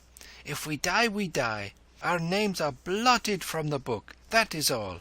At Bandakui, where lives one of us, I thought to slip the scent by changing my face, and so made me a Maratha. Then I came to Agra, and would have turned back to Chittor to recover the letter. So sure I was I had slipped them. Therefore I did not send a telegram to anyone saying where the letter lay. I wish the credit of it all." Kim nodded. He understood that feeling well. "But at Agra, walking in the streets, a man cried a debt against me, and approaching with many witnesses, would hale me to the courts then and there. Oh, they are clever in the south. He recognized me as his agent for cotton. May he burn in hell for it." "And wast thou?" "Oh, fool! I was the man they sought for the matter of the letter. I ran into the Fleshers' ward and came out by the house of the Jew, who feared a riot and pushed me forth. I came afoot to Somna Road. I had only money for my ticket to Delhi. And there, while I lay in a ditch with a fever, one sprang out of the bushes and beat me and cut me and searched me from head to foot. Within earshot of the terrain it was." "Why did he not slay thee out of hand?" "They are not so foolish. If I am taken in Delhi at the insistence of lawyers upon a proven charge of murder, my body is handed over to the state that desires it. I go back guarded, and then I die slowly for an example to the rest of us. The south is not my country. I run in circles like a goat with one eye. I have not eaten for 2 days. I am marked." He touched the filthy bandage on his leg. "So they will know me at Delhi." "Thou art safe in the terrain at least." "Live a year at the great game and tell me that again. The wires will be out against me at Delhi, describing every tear and rag upon me. 20, 100, if need be, will have seen me slay that boy, and thou art useless." Kim knew enough of native methods of attack not to doubt that the case would be deadly complete, even to the corpse. The Mahratta twitched his fingers with pain from time to time. The Kambo in his corner glared sullenly. The lama was busy over his beads, and Kim, fondling doctor fashion at the man's neck, thought out his plan between invocations. "Hast thou a charm to change my shape? Else I am dead. 5, 10 minutes alone. If I had not been so pressed, then I might—" "Is he cured yet, miracle worker?" said the Kambo jealously. "Thou hast chanted long enough." "Nay, there is no cure for his hurts, as I see, except he sit for 3 days in the habits of a bairagi." This is a common penance, often imposed on a fat trader by his spiritual teacher. "One priest always goes about to make another priest," was the retort. Like most grossly superstitious folk, the Kambo could not keep his tongue from deriding his church. "Will thy son be a priest then? It is time he took more of my quinine." "We Jats are all buffaloes," said the Kambo, softening anew. Kim rubbed a fingertip of bitterness on the child's trusting little lips. "I have asked for nothing," he said sternly to the father, "except food. Dost thou grudge me that? I go to heal another man. Have I thy leave, Prince?" Up flew the man's huge paws in supplication. "Nay, nay, do not mock me thus." "It pleases me to cure this sick one. Thou shalt acquire merit by aiding. What colour ash is there in thy pipe bowl? White? That is auspicious. Was there raw turmeric among thy foodstuffs?" I... "Open thy bundle." It was the usual collection of small oddments: bits of cloth, quack medicines, cheap fairings, a cloth full of atta, greyish, rough-ground native flour, twists of down-country tobacco, tawdry pipe stems, and a packet of curry stuff, all wrapped in a quilt. Kim turned it over with the air of a wise warlock, muttering a Mohammedan invocation. "This is wisdom I learned from the Sahibs," he whispered to the lama. And here, when one thinks of his training at Lurgan's, he spoke no more than the truth. "There is a great evil in this man's fortune, as shown by the stars, which troubles him. Shall I take it away?" Friend of the stars, thou hast done well in all things. Let it be at thy pleasure. Is it another healing? "Quick, quick!" gasped the Mahratta. "The train may stop." "A healing against the shadow of death," said Kim, mixing the Kambo's flour with the mingled charcoal and tobacco ash in the red earth bowl of the pipe. E23, without a word, slipped off his turban and shook down his long black hair. "That is my food, priest," the Jat growled. "A buffalo in the temple. Hast thou dared to look even thus far?" said Kim. "I must do mysteries before fools. But have a care for thine eyes. Is there a film before them already? I save the babe, and for return thou... Oh, shameless!" The man flinched at the direct gaze, for Kim was wholly in earnest. "Shall I curse thee, or shall I—" He picked up the outer cloth of the bundle and threw it over the bowed head.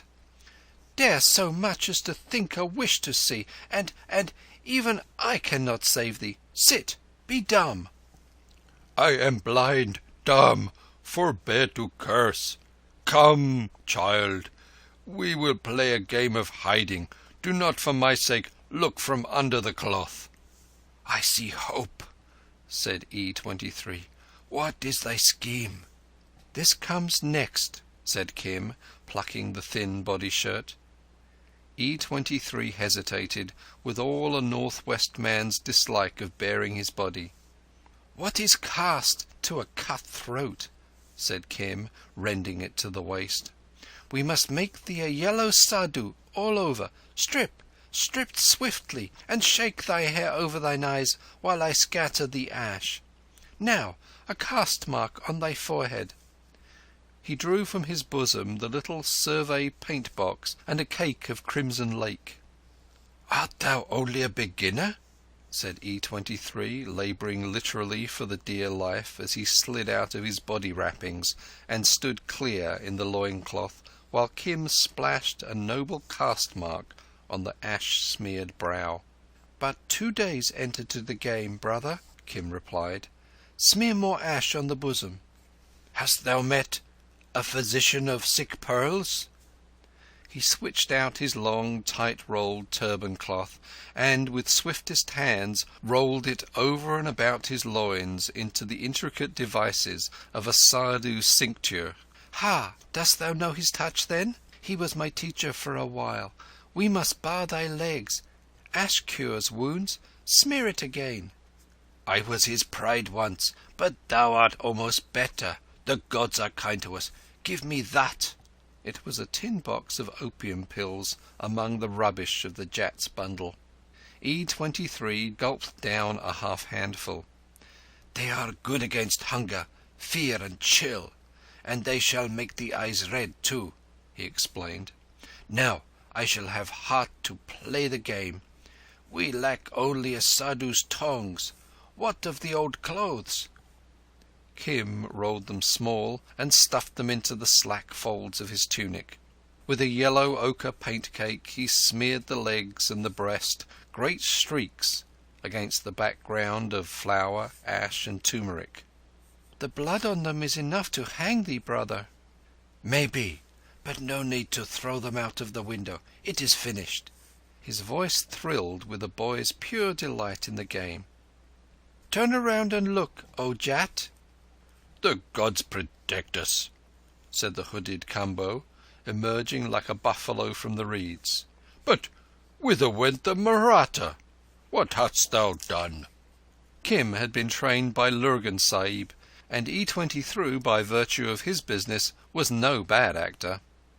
In place of the tremulous, shrinking trader, there lolled against the corner an all but naked, ash-smeared, ochre-barred, dusty-haired sadhu. His swollen eyes—opium takes quick effect on an empty stomach—luminous with insolence and bestial lust, his legs crossed under him, Kim's brown rosary round his neck, and a scant yard of worn, flowered chintz on his shoulders. The child buried his face in his amazed father's arms. "Look up, princeling. We travel with warlocks, but they will not hurt thee. Oh, do not cry. What is the sense of curing a child one day and killing him with fright the next?" "The child will be fortunate all his life.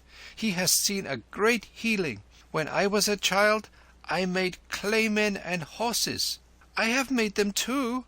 Sir Banas, he comes in the night and makes them all alive at the back of our kitchen midden," piped the child. "And so, thou art not frightened at anything, eh, Prince?" "I was frightened because my father was frightened. I felt his arms shake." "Oh, chicken man," said Kim, and even the abashed Jat laughed. "I have done a healing on this poor trader. He must forgive his gains and his account books, and sit by the wayside 3 nights to overcome the malignity of his enemies. The stars are against him." "The fewer the moneylenders, the better, I say. But sadhu or sadhu, he should pay for my stuff on his shoulders." "So? But that is thy child on thy shoulder, given over to the burning ghat not 2 days ago. There remains one thing more. I did this charm in thy presence because need was great. I changed his shape and his soul. None the less, if by any chance, O man from Jalandhur, thou rememberest what thou hast seen, either among the elders sitting under the village tree, or in thine own house, or in company of thy priest when he blesses thy cattle, a murrain will come among the buffaloes, and a fire in thy thatch, and rats in thy corn bin, and the curse of our gods upon thy fields, that they may be barren before thy feet and after thy ploughshare." This was part of an old curse picked up from a fakir at the Taksali gate in the days of Kim's innocence. It lost nothing by repetition. "Cease, Holy One! In mercy, cease!" cried the Jat. "Do not curse the household. I saw nothing, I heard nothing. I am thy cow." And he made to grab at Kim's bare foot, beating rhythmically on the carriage floor. "But since thou hast been permitted to aid me in the matter of a pinch of flour and a little opium and such trifles as I have honoured by using in my art, so will the gods return a blessing." And he gave it at length, to the man's immense relief. It was one that he had overheard from Lurgan Sahib. The Lama stared through his spectacles as he had not stared at the business of a disguisement. "Friend of the stars," he said at last, "thou hast acquired great wisdom. Beware that it does not give birth to pride. No man having the law before his eyes speaks hastily of any matter which he has seen or encountered." "No, no, no, indeed," cried the farmer, fearful lest the master should be minded to improve on the pupil. E23, with relaxed mouth, gave himself up to the opium that is meat, tobacco and medicine to the spent Asiatic. So, in a silence of awe and great miscomprehension, they slid into Delhi about lamp-lighting time. Chapter 12, Part 1. Who hath desired the sea, the sight of salt water unbounded, the heave and the halt and the hurl and the crash of the comber wind-hounded, the sleek-barrelled swell before storm, grey, foamless, enormous and growing, stark calm on the lap of the line, or the crazy-eyed hurricane blowing? His sea and no showing the same, his sea and the same neath all showing, his sea that his being fulfills. So and no otherwise, so and no otherwise hill-men desire their hills. The sea and the hills. "I have found my heart again," said E23 under the cover of the platform's tumult. "Hunger and fear make men dazed, or I might have thought of this escape before. I was right. They come to hunt for me. Thou hast saved my head." A group of yellow-trousered Punjab policemen, headed by a hot and perspiring young Englishman, parted the crowd about the carriages. Behind them, inconspicuous as a cat, ambled a small fat person who looked like a lawyer's tout. "See the young Sahib reading from a paper. My description is in his hand," said E23. "They go carriage by carriage, like fisher folk netting a pool." When the procession reached their compartment, E23 was counting his beads with a steady jerk of the wrist, while Kim jeered at him for being so drugged as to lost the ringed fire tongs which are the Sadhu's distinguishing mark. The Lama, deep in meditation, stared straight before him, and the farmer, glancing furtively, gathered up his belongings. "Nothing here but a parcel of holy-bolies," said the Englishman aloud, and passed on amid a ripple of uneasiness, for native police mean extortion to the native all India over. "The trouble now," whispered E23, "lies in sending a wire as to the place where I hid that letter I was sent to find. I cannot go to the Tar office in this disguise." "Is it not enough I have saved thy neck?" "Not if the work be left unfinished. Never did the healer of sick pearls tell thee so? Comes another Sahib. Ha!" This was a tallish, sallowish district superintendent of police, belt, helmet, polished spurs and all, strutting and twirling his dark moustache. "What fools are these police sahibs," said Kim genially. E23 glanced up under his eyelids. "It is well said," he muttered in a changed voice. "I go to drink water. Keep my place." He blundered out almost into the Englishman's arms, and was badly worded in clumsy Urdu. "I'm not. You drunk? You mustn't bang about as though Delhi station belonged to you, my friend." E23, not moving a muscle of his countenance, answered with a stream of the filthiest abuse, at which Kim naturally rejoined. It reminded him of the drummer boys and the barrack sweepers at Umballa in the terrible time of his first schooling. "My good fellow," the Englishman drawled, "Nickel Jow, go back to your carriage." Step by step, withdrawing deferentially and dropping his voice, the yellow Sadhu clomb back onto the carriage, cursing the DSP to remotest posterity by, here Kim almost jumped, by the curse of the Queen's Stone, by the writing under the Queen's Stone, and by an assortment of gods with wholly new names. "I don't know what you're saying," the Englishman flushed angrily, "but it's some piece of blasted impertinence. Come out of that." E23, affecting to misunderstand, gravely produced his ticket, which the Englishman wrenched angrily from his hand. "Oh, Zulum! What oppression!" growled the Jat from his corner. "All for the sake of a jest, too." He had been grinning at the freedom of the Sadhu's tongue. "Thy charms do not work well today, Holy One." The Sadhu followed the policeman, fawning and supplicating. The ruck of passengers busy with their babies and their bundles had not noticed the affair. Kim slipped out behind him, for it flashed through his head that he had heard this angry, stupid Sahib discoursing loud personalities to an old lady near Umballa 3 years ago. "It is well," the Sadhu whispered, jammed in the calling, shouting and bewildered press. A Persian greyhound beneath his feet, and a cage full of yelling hawks under charge of a Rajput falconer in the small of his back. "He has gone now to send word of the letter which I hid. They told me he was in Peshawar. I might have known that he is like the crocodile, always at the ford. He has saved me from my present calamity, but I owe my life to thee." "Is he also one of us?" Kim ducked under a Mewar camel driver's greasy armpit and cannoned off a covey of jabbering Sikh matrons.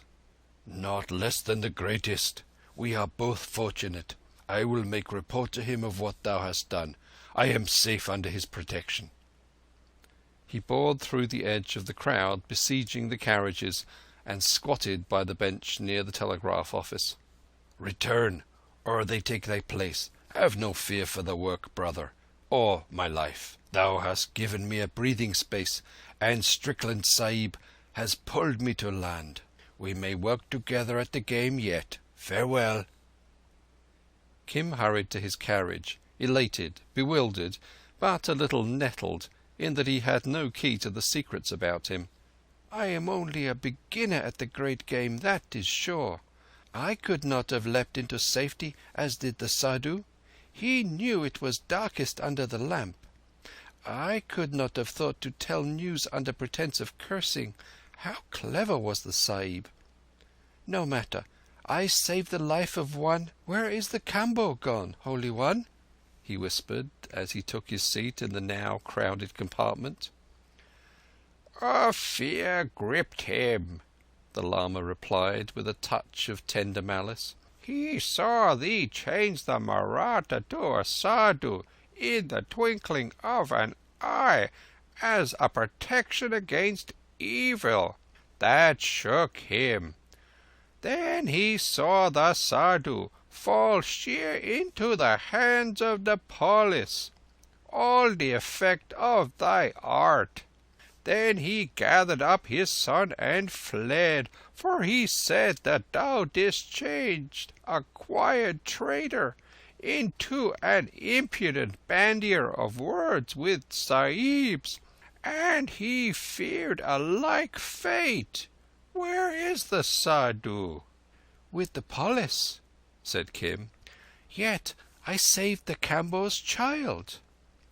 The Lama snuffed blandly. "Oh, Chela, see how thou art overtaken.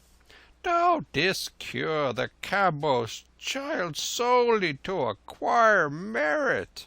But thou didst put a spell on the Maratha with prideful workings. I watched thee. And with sidelong glances to bewilder an old man and a foolish farmer, whence calamity and suspicion." Kim controlled himself with an effort beyond his years. Not more than any other youngster did he like to eat dirt or to be misjudged, but he saw himself in a cleft stick. The train rolled out of Delhi into the night. "It is true," he murmured. "Where I have offended thee, I have done wrong." "It is more, Chela. Thou hast loosed an act upon the world, as a stone thrown into a pool, so spread the consequences. Thou canst not tell how far." This ignorance was well both for Kim's vanity and for the Lama's peace of mind, when we think that there was then being handled in at Simla a code wire reporting the arrival of E-23 at Delhi, and, more important, the whereabouts of a letter he had been commissioned to abstract. Incidentally, an overzealous policeman had arrested, on a charge of murder done in a far southern state, a horribly indignant Ajmer cotton broker, who was explaining himself to a Mr. Strickland on Delhi platform, while E23 was paddling through byways into the locked heart of Delhi city. In 2 hours several telegrams had reached the angry minister of a southern state, reporting that all trace of a somewhat bruised Maratha had been lost, and by the time the leisurely train halted at Saharanpur, the last ripple of the stone Kim helped to heave was lapping against the steps of a mosque in faraway Room, where it disturbed a pious man at prayers. The Lama made his in ample form near the dewy bougainvillea trellis, near the platform, cheered by the clear sunshine and the presence of his disciple. "We will put these things behind us," he said, indicating the brazen engine and the gleaming track. "The jolting of the terrain, though a wonderful thing, has turned my bones to water.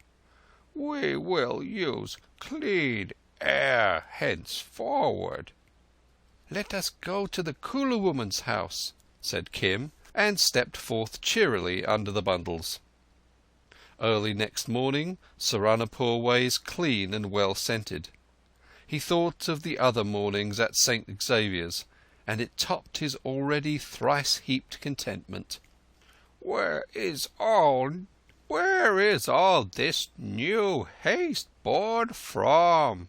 Wise men do not run about like chickens in the sun. We have come hundreds upon hundreds of coasts already, and till now I have scarcely been alone with thee an instant. How canst thou receive instructions all jostled of crowds? How can I, whelmed by a flux of talk, meditate upon the way? "Her tongue grows no shorter with the years, then," the disciple smiled. "Nor her desire for charms. I remember once when I spoke of the wheel of life." The Lama fumbled in his bosom for his latest copy. "She was only curious about the devils that besiege children. She shall acquire merit by entertaining us in a little while, at an after occasion, softly, softly. Now we will wander loose-foot, waiting upon the chain of things. The search is sure." So they travelled very easily across and among the broad, bloomful fruit gardens, by way of Aminabad, Sahaiganj, Akrola of the Ford, and little Puhulesa, the line of the Siwaliks always to the north, and behind them again the snows. After long sweet sleep under the dry stars came the lordly, leisurely passage through a waking village, begging bowl held forth in silence, but eyes roving in defiance of the law, from sky's edge to sky's edge. Then would Kim return soft-footed through the dust to his master under the shadow of a mango tree or the thinner shade of a white dune cirrus, to eat and drink at ease. At midday, after talk and a little wayfaring, they slept, meeting the world refreshed when the air was cooler. Night found them adventuring into new territory, some chosen village spied 3 hours before across the fat land and much discussed upon the road.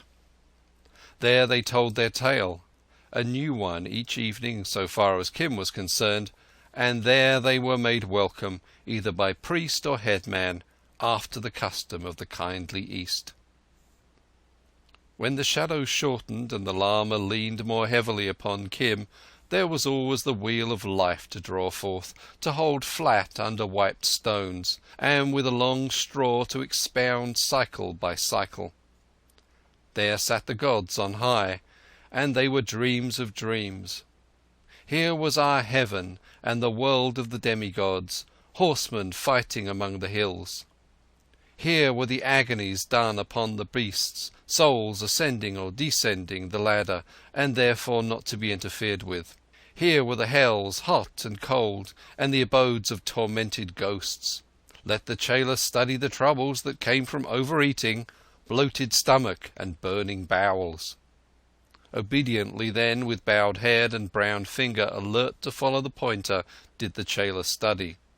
But when they came to the human world, busy and profitless, that is just above the hells, his mind was distracted, for by the roadside trundled the very wheel itself, eating, drinking, trading, marrying and quarrelling, all warmly alive. Often the lama made the living pictures the matter of his text, bidding Kim, too ready, note how the flesh takes 1,000 shapes, desirable or detestable, as men reckon, but in truth of no account either way, and how the stupid spirit, bond-slave to the hog, the dove and the serpent, lusting after betel-nut, a new yoke of oxen, women, or the favour of kings, is bound to follow the body through all the heavens and all the hells, and strictly round again. Sometimes a woman or a poor man, watching the ritual, it was nothing else, when the great yellow chart was unfolded, would throw a few flowers or a handful of cowries upon its edge. It sufficed these humble ones that they had met a holy one who might be moved to remember them in his prayers. "Cure them if they are sick," said the lama when Kim's sporting instincts woke. "Cure them if they have fever, but by no means work charms. Remember what befell the Mahratta." "Then all doing is evil?" Kim replied, lying out under a big tree at the fork of the Doon road, watching the little ants run over his hand. "To abstain from action is well, except to acquire merit." "At the gates of learning we were taught that to abstain from action was unbefitting a Sahib, and I am a Sahib." "Friend of all the world," the lama looked directly at Kim, "I am an old man pleased with shows as are children. To those who follow the way there is neither black nor white, Hind nor Bhotiyal. We be all souls seeking escape. No matter what thy wisdom learned among Sahibs, when we came to my river, thou wilt be freed from all illusion at my side. Aye, my bones ache for that river as they ached in the terrain, but my spirits sit above my bones waiting. The search is sure." "I am answered. Is it permitted to ask a question?" The lama inclined his stately head. "I ate thy bread for 3 years, as thou knowest. Holy One, whence came—" "There is much wealth, as men count it, in Bhotiyal," the lama returned with composure. "In my own place I have the illusion of honour. I ask for that I need. I am not concerned with the account. That is for my monastery. Aye, the black high seats in the monastery, and the novices, all in order." And he told stories, tracing with a finger in the dust, of the immense and sumptuous ritual of avalanche-guarded cathedrals, of processions and devil dances, of the changing of monks and nuns into swine, of holy cities 15,000 feet in the air, of intrigue between monastery and monastery, of voices among the hills, and of the mysterious mirage that dances on dry snow. He spoke even of Lhasa and of the Dalai Lama, whom he had seen and adored. Each long perfect day rose behind Kim for a barrier to cut him off from his race and his mother tongue. He slipped back to thinking and dreaming in the vernacular, and mechanically followed the Lama's ceremonial observances at eating, drinking, and the like. The old man's mind turned more and more to his monastery as his eyes turned to the steadfast snows. His river troubled him nothing.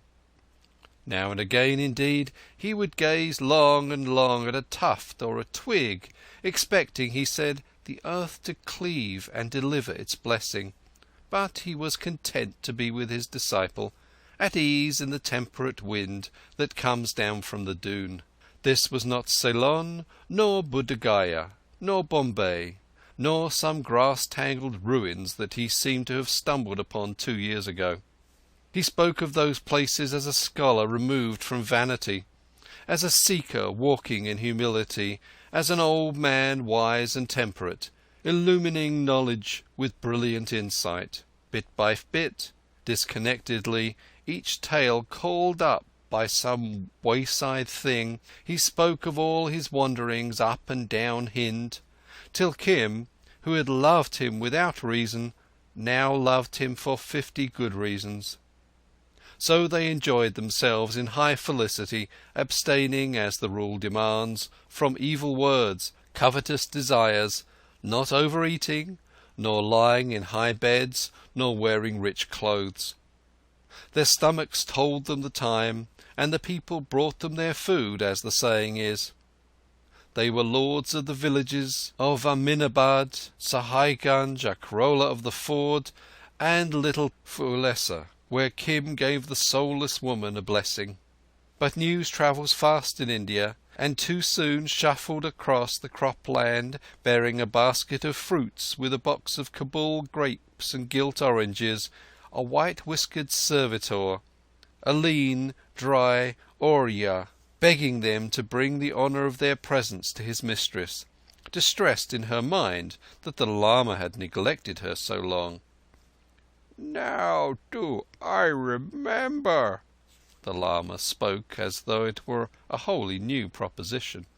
"She is virtuous, but an inordinate talker." Kim was sitting on the edge of a cow's manger, telling stories to a village smith's children. "She will only ask for another son for her daughter. I have not forgotten her," he said. "Let her acquire merit. Send word that we will come." They covered 11 miles through the fields in 2 days, and were overwhelmed with attentions at the end, for the old lady held a fine tradition of hospitality, to which she forced her son-in-law, who was under the thumb of his womenfolk, and brought peace by borrowing of the moneylender.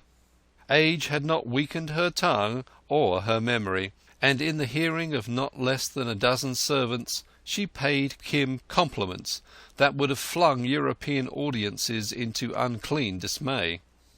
"But thou still art the shameless beggar brat of the Parao," she shrilled. "I have not forgotten thee.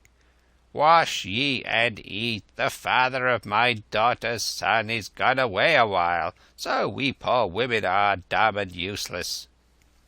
For proof, she harangued the entire household unsparingly till food and drink were brought, and in the evening, the smoke-scented evening, copper dun and turquoise across the fields, it pleased her to order her palanquin to be set down in the untidy forecourt by smoky torchlight, and there, behind not too closely drawn curtains, she gossiped.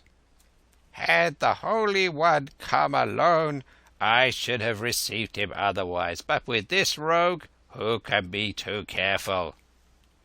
"Maharani," said Kim, choosing as always the amplest title, "is it my fault that none other than a Sahib, a police Sahib, called the Maharani, whose face he—" "Chut! That was on the pilgrimage. When we travel, thou knowest the proverb." "Called the Maharani a breaker of hearts and a dispenser of delights?" To remember that? It was true, so he did. That was in the time of the bloom of my beauty. She chuckled like a contented parrot above the sugar lump. Now tell me of thy goings and comings, as much as may be without shame. How many maids and whose wives hang upon thine eyelashes? Ye hail from Benares? I would have gone there again this year, but my daughter, I have only 2 sons. Fie! Such is the effect of these low plains. Now in Kulu men are elephants. But I would ask the Holy One, stand aside, rogue, a charm against most lamentable windy colics, that in mango time overtake my daughter's eldest. 2 years back he gave me a powerful spell. "Oh, Holy One," said Kim, bubbling with mirth at the lama's rueful face. "It is true. I gave her one against wind." "Teeth, teeth, teeth," snapped the old woman. "Cure them if they are sick," Kim quoted relishingly, "but by no means work charms. Remember what befell the Mahratta." "That was 2 reigns ago. She wearied me with her continued importunity." The lama groaned as the unjust judge had groaned before him. "Thus it comes. Take note, my chela, that even those who would follow the way are thrust aside by idle women. 3 days through, when the child was sick, she talked to me." "Aye, and to whom else should I talk? The boy's mother knew nothing, and the father, in the nights of the cold weather it was, pray to the gods, said he, forsooth, and turning over snored." "I gave her the charm. What is an old man to do?" "To abstain from action is well, except to acquire merit." "Oh, chela, if thou desertest me, I am all alone." "He found his milk teeth easily at any rate," said the old lady. "But all priests are alike." Kim coughed severely. Being young, he did not approve of her flippancy. To importune the wise out of season is to invite calamity. "There is a talking miner." The thrust came back with the well-remembered snap of the jewelled forefinger. "Over the stables, which has picked up the varied tone of the family priest. Maybe I forget honour to my guests. But if ye had seen him double his fist into his belly, which was like a half-grown gourd, and cry, 'Here is the pain,' ye would forgive. I am half-minded to take the Hakim's medicine. He sells it cheap, and certainly it makes him as fat as Shiv's own bull. He does not deny remedies, but I doubted for the child because of the inauspicious colour of the bottles." The lama, under cover of the monologue, had faded out into the darkness toward the room prepared. "Thou hast angered him, belike," said Kim. "Not he. He is wearied, and I forgot being a grandmother. None but a grandmother should ever oversee a child. Mothers are only fit for bearing. Tomorrow, when he sees how my daughter's son is grown, he will write the charms. Then, too, he can judge of the new Hakim's drugs." "Who is the Hakim, Maharani?" "A wanderer, as thou art, but a most sober Bengali from Dhaka, a master of medicine. He relieved me of an oppression after meat by means of a small pill that wrought like devil unchained. He travels about now, vending preparations of great value. He has even papers printed in Angrisi, telling what things he has done for weak-backed men and slack women. He has been here 4 days, but hearing ye were coming, Hakims and priests are snake and tiger the world over, he has, I take it, gone to cover." While she drew breath after this volley, the ancient servant, sitting unrebuked on the edge of the torchlight, muttered, This house is a cattle pound, as it were, for all charlatans and priests. Let the boy stop eating mangoes, but who can argue with a grandmother?" He raised his voice respectfully. "Sahiba, the Hakim sleeps after his meat. He is in the quarters behind the dovecot." Kim bristled like an expectant terrier. To outface and down-talk a Calcutta-taught Bengali, a voluble Dakar drug vendor, would be a good game. It was not seemly that the lama, and incidentally himself, should be thrown aside for such a one. He knew those curious bastard English advertisements at the backs of native newspapers. St. Xavier's boys sometimes brought them in by stealth to snigger over among their mates, for the language of the grateful patient recounting his symptoms is most simple and revealing. The Urya, not anxious to play off one parasite against the other, slunk away towards Dovecot.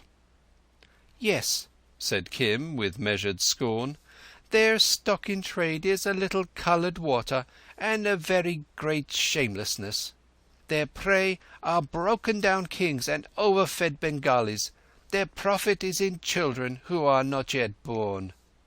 The old lady chuckled. "Do not be envious. Charms are better, eh? I never gainsaid it.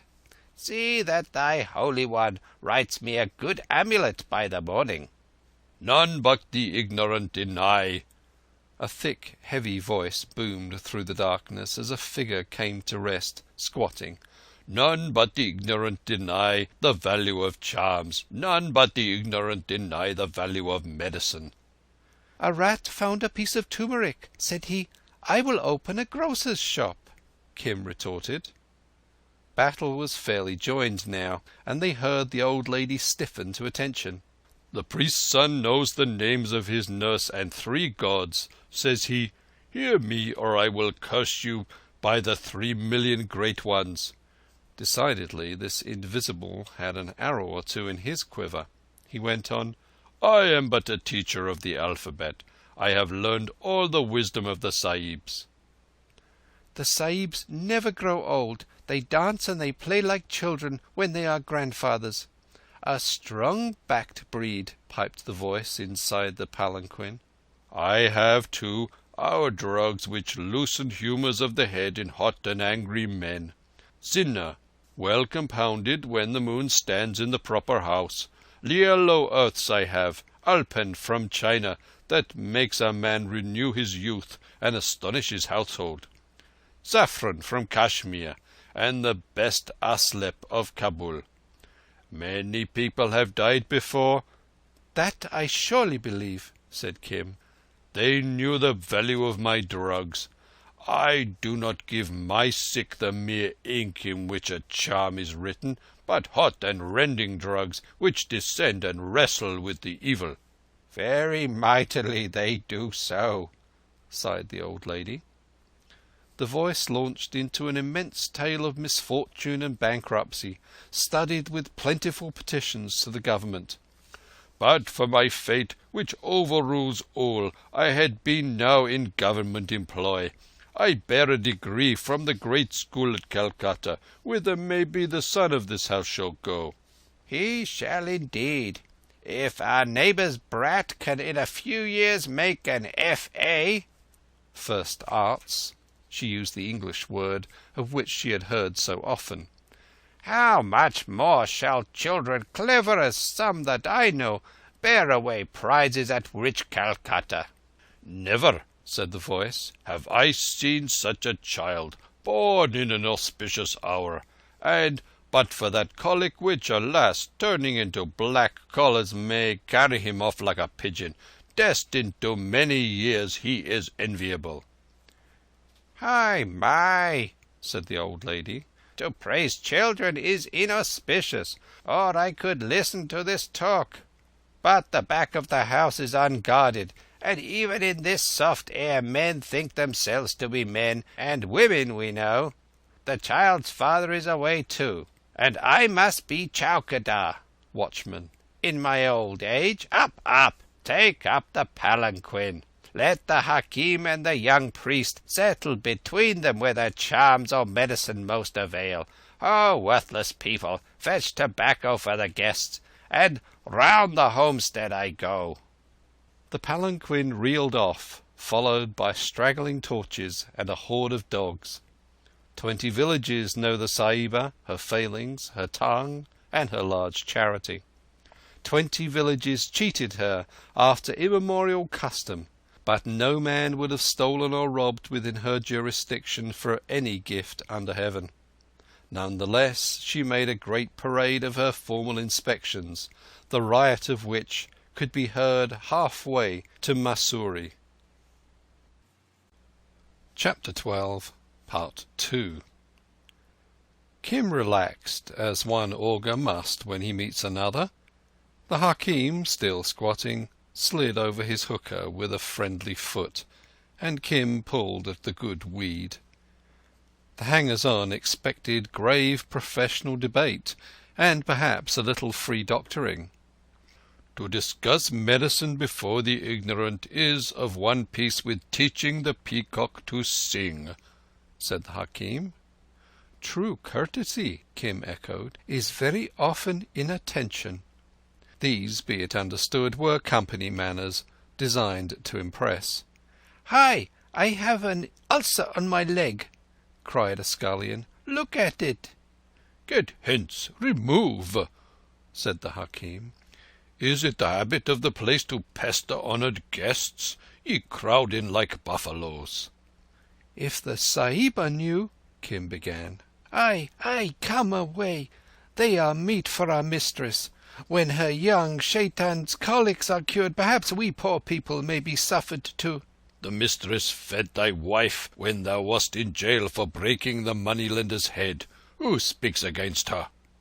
The old servitor curled his white moustaches savagely in the young moonlight. "I am responsible for the honour of this house. Go!" And he drove the underlings before him. Said the Hakim, hardly more than shaping the words with his lips, "How do you do, Mr. O'Hara? I am jolly glad to see you again." Kim's hand clenched about the pipe stem. Anywhere on the open road, perhaps, he would not have been astonished, but here, in this quiet backwater of life, he was not prepared for Hari Babu. It annoyed him, too, that he had been hoodwinked. "Aha! I told you at Lucknow, Resurgam, how I shall rise again, and you shall not know me. But how much did you bet, eh?" He chewed leisurely upon a few cardamom seeds, but he breathed uneasily. "But why come here, Babuji?" "Ah, that is the question, as Shakespeare hath it. I come to congratulate you on your extraordinary efficient performance at Delhi. Oh, I tell you, we were all proud of you. It was very neat and handy. Our mutual friend, he is an old friend of mine. He has been in some damn tight places. Now he will be in some more. He told me, I tell Mr. Lurgam, and he is pleased you graduate so nicely. All the department is pleased." For the first time in his life, Kim thrilled to the clean pride— it can be a deadly pitfall, none the less— of departmental praise, ensnaring praise from an equal of work, appreciated by fellow workers. Earth has nothing on the same plane to compare with it. But, cried the Oriental in him, Babus do not travel far to retail compliments. "Tell thy tale, Babu," he said authoritatively. "Oh, it is nothing. Only I was at Simla when the wire came in about what our mutual friend said he had hidden, and old Crichton—" He looked to see how Kim would take this piece of audacity. "The Colonel Sahib," the boy from St. Xavier's corrected. "Of course. He found me at a loose string, and I had to go down to Chittor to find that beastly letter. I do not like the South. Too much railway travel. But I drew good travelling allowance. Ha!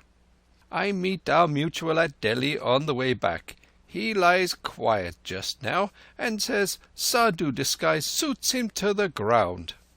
Well, I hear what you have done so well, so quickly, upon the instantaneous spur of the moment. I tell our mutual, you take the bally bun, by Jove. It was splendid. I come to tell you so.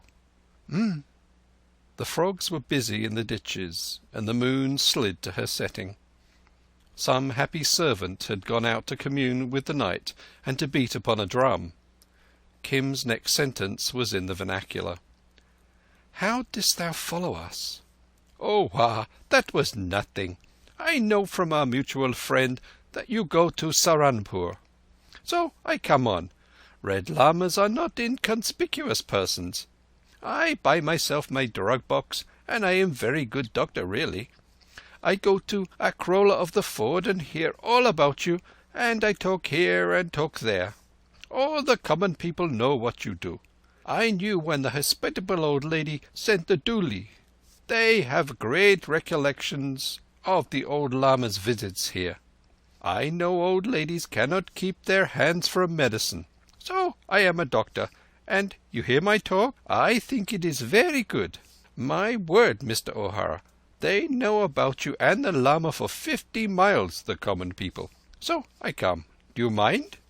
"Babuji," said Kim, looking up at the broad, grinning face, "I am a Sahib." My dear Mr. O'Hara. "And I hope to play the great game."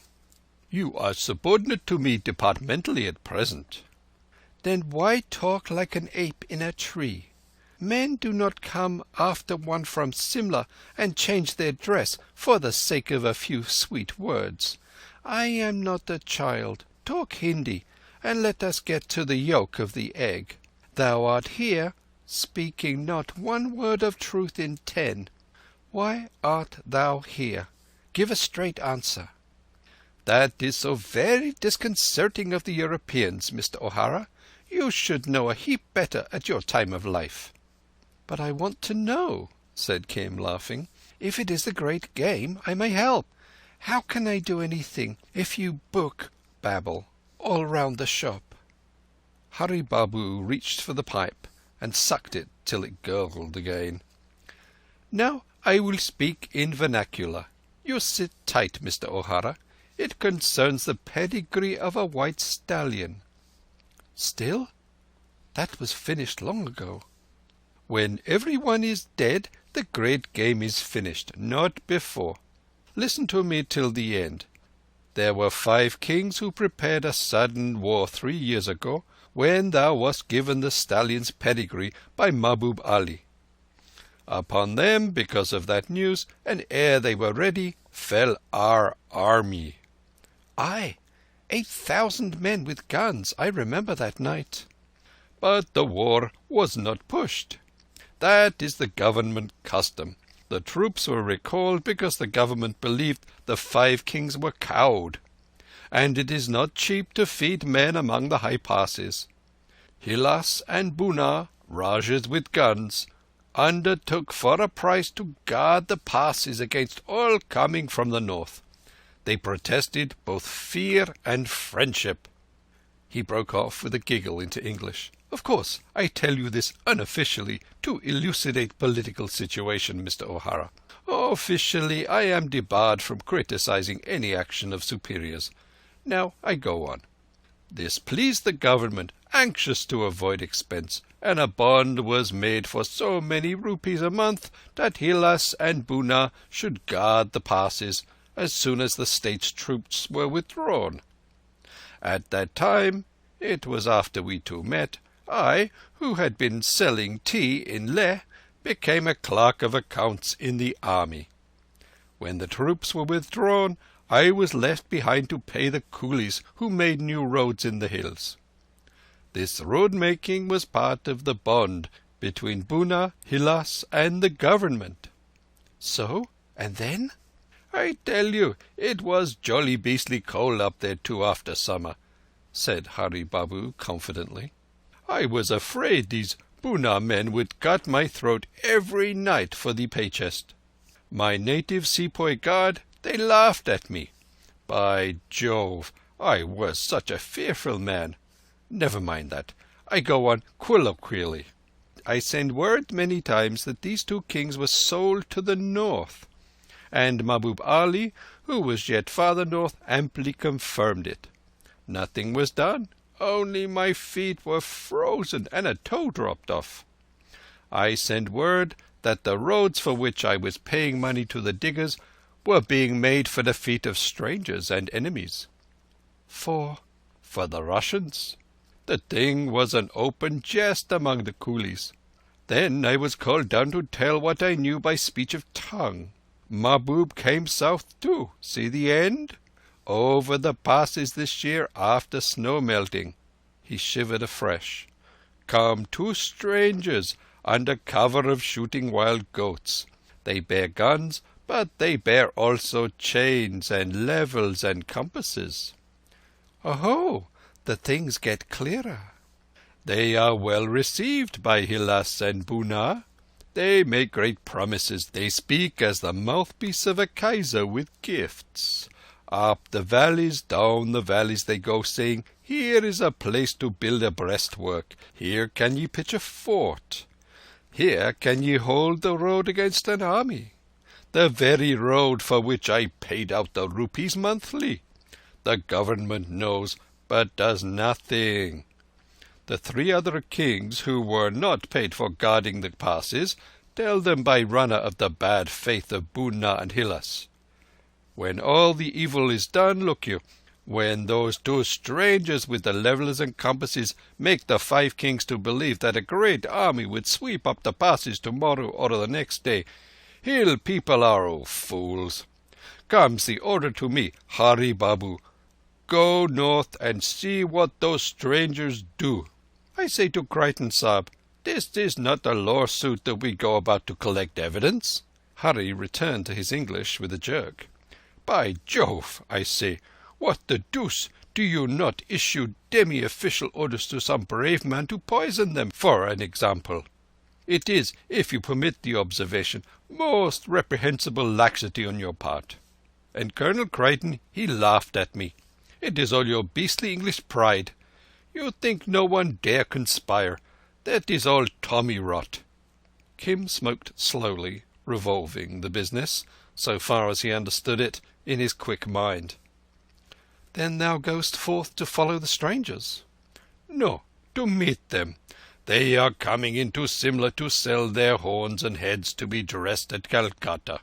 They are exclusively sporting gentlemen, and they are allowed special facilities by the government.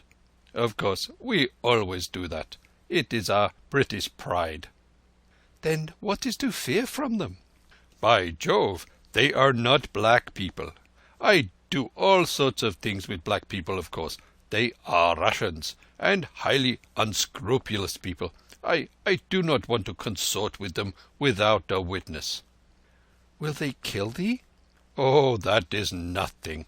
I am good enough Herbert Spencerian, I trust, to meet a little thing like death, which is all in my fate, you know. But they may beat me. Why? Hari Babu snapped his fingers with irritation. Of course, I shall affiliate myself to their camp in supernumerary capacity, or perhaps interpreter, or person mentally impotent and hungry, or some such thing. Then I must pick up what I can, I suppose. That is easy for me as playing Mr. Doctor to the old lady. Only you see, Mr. O'Hara, I am unfortunately Asiatic, which is serious detriment in some respects. And also so, I am Bengali, a fearful man. God made the hare and the Bengali. What shame, said Kim, quoting the proverb. It was process of evolution, I think, from primal necessity, but the fact remains in all the sui bono. I am awfully fearful. I remember once they wanted to cut off my head on the road to Lhasa. No, I have never reached Lhasa. I sat down and cried, Mr. O'Hara, anticipating Chinese tortures. I do not suppose these two gentlemen will torture me, but I like to provide for possible contingency with European assistance in emergency. He coughed and spat out the cardamoms. It is purely unofficial intent, to which you say, no, Babu. If you have no pressing engagement with your old man, perhaps you might divert him. Perhaps I can seduce his fancies. I should like you to keep in departmental touch with me till I find those sporting coves. I have great opinion of you since I met my friend at Delhi, and also I will embody your name in my official report when matter is finally adjudicated. It will be a great feather in your cap. That is why I come, really." The end of the tale, I think, is true. But what of the forepart? About the 5 kings? Oh, there is ever so much truth in it. A lots more than you would suppose," said Hurry earnestly.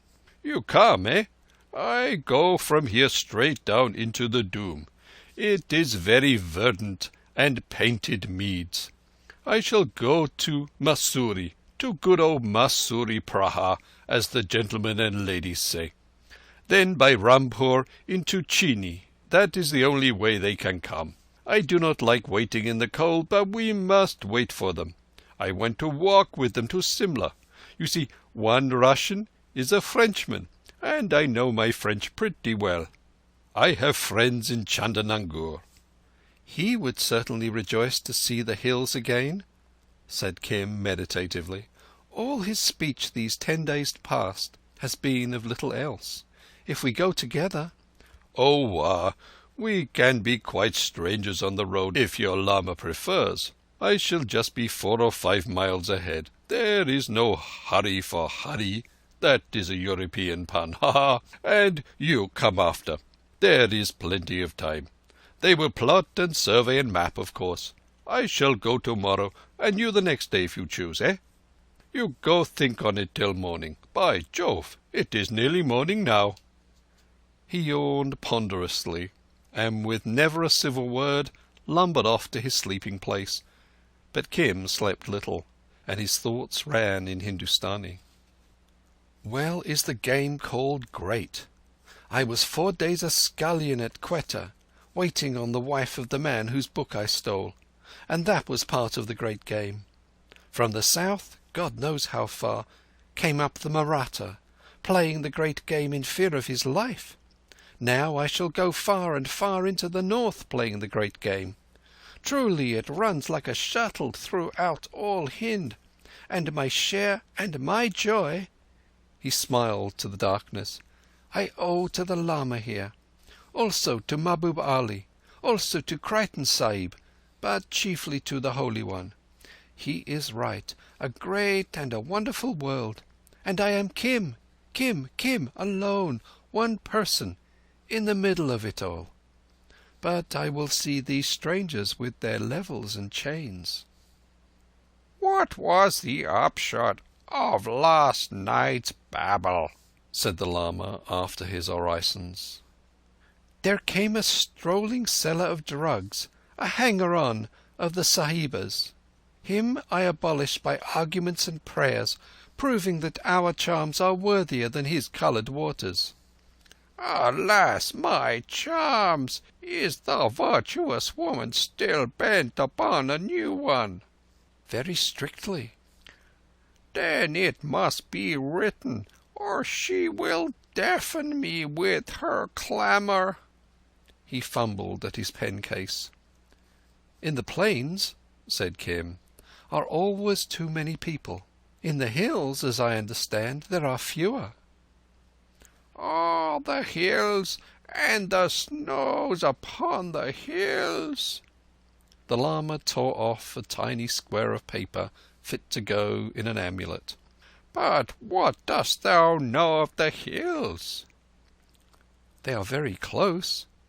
Kim thrust open the door and looked at the long, peaceful line of the Himalayas, flushed in morning gold. "Except in the dress of a Sahib, I have never set foot among them." The Lama snuffed the wind wistfully. "If we go north," Kim put the question to the waking sunrise, "would not much midday heat be avoided by walking among the lower hills at least? Is the charm made, Holy One?" "I have written the names of 7 silly devils, not one of whom is worth a grain of dust in the eye. Thus do foolish women drag us from the way." Hurry Babu came out from behind the dovecot, washing his teeth with ostentatious ritual. Full-fleshed, heavy-haunched, bull-necked, and deep-voiced, he did not look like a fearful man. Kim signed almost imperceptibly that matters were in good train, and when the morning toilette was over, Hurry Babu, in flowery speech, came to do honour to the lama. They ate, of course, apart, and afterwards the old lady, more or less veiled behind a window, returned to the vital business of green mango colics in the young. The lama's knowledge of medicine was, of course, sympathetic only. He believed that the dung of a black horse mixed with sulphur and carried in a snake-skin was a sound remedy for cholera, but the symbolism interested him far more than the science. Hurry Babu deferred to these views with enchanting politeness, so that the lama called him a courteous physician. Hurry Babu replied that he was no more than an inexpert dabbler in the mysteries, but at least, he thanked the gods therefore, he knew when he sat in the presence of a master. He himself had been taught by the Sahibs, who do not consider expense, in the lordly halls of Calcutta. But, as he was ever first to acknowledge, there lay a wisdom behind earthly wisdom, the high and lonely law of meditation. Kim looked on with envy. The Hurry Babu of his knowledge, oily, effusive and nervous, was gone. Gone, too, was the brazen drug vendor of overnight. There remained polished, polite, attentive, a sober, learned son of experience and adversity, gathering wisdom from the lama's lips. The old lady confided to Kim that these rare levels were beyond her. She liked charms with plenty of ink that one could wash off in water, swallow, and be done with. Else what was the use of the gods?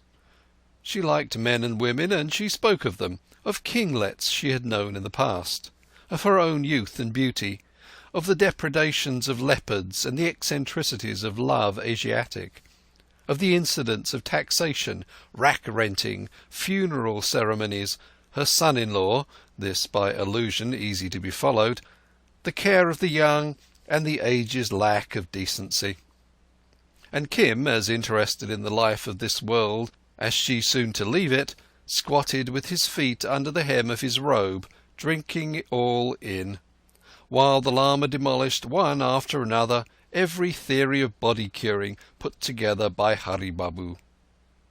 At noon the Babu strapped up his brass-bound drug-box, took his patent leather shoes of ceremony in one hand, a gay blue and white umbrella in the other, and set off northwards to the dune, where, he said, he was in demand among the lesser kings of those parts. "We will go in the cool of the evening, Chela," said the lama. "That doctor, learned in physic and courtesy, affirms that the people among these lower hills are devout, generous, and much in need of a teacher. In a very short time, so says the Hakim, we come to cool air and the smell of pines." "Ye go to the hills? And by Kulu road? Oh, thrice happy!" shrilled the old lady. "But that I am a little pressed with the care of the homestead, I would take palanquin. But that would be shameless, and my reputation would be cracked. Oh, I know the road. Every march of the road I know. Ye will find charity throughout. It is not denied to the well-looking. I will give orders for provision, a servant to set you forth upon your journey. No? Then I will at least cook ye good food." "What a woman is the Sahiba," said the white-bearded Oorya, when a tumult rose by the kitchen quarters. "She has never forgotten a friend. She has never forgotten an enemy in all her years. And her cookery, whoa!" He rubbed his slim stomach. There were cakes, there were sweetmeats, there was cold fowl stewed to rags with rice and prunes. enough to burden Kim like a mule. "I am old and useless," she said. "None now love me, and none respect, but there are few to compare with me when I call on the gods and squat to my cooking pots. Come again, O people of goodwill. Holy One and disciple, come again. The room is always prepared, the welcome is always ready. See the woman do not follow thy chela too openly. I know the women of Kulu. Take heed, chela, lest he run away when he smells his hills again. Hi! Do not tilt the rice bag upside down. Bless the household, Holy One, and forgive thy servant her stupidities." She wiped her red old eyes on a corner of her veil and clucked throatily. "Woman talk," said the Lama at last. "But that is a woman's infirmity. I gave her a charm. She is upon the wheel and wholly given over to the shows of this life. But none the less, chela, she is virtuous, kindly, hospitable, of a whole and zealous heart. Who shall say she does not acquire merit?" "Not I, Holy One," said Kim, reslinging the bountiful provision on his shoulders.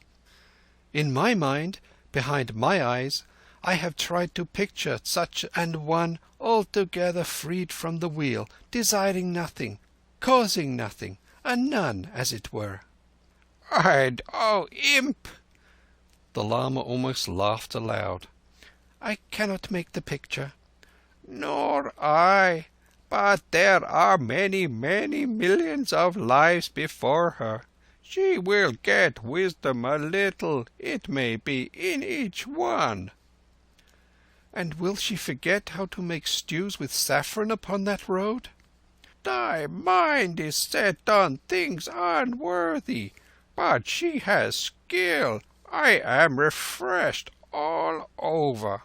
When we reach the lower hills, I shall be yet stronger.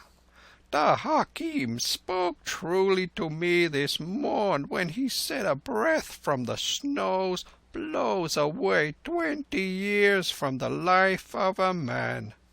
We will go up into the hills, the high hills, up to the sound of the snow waters and the sound of the trees for a little while.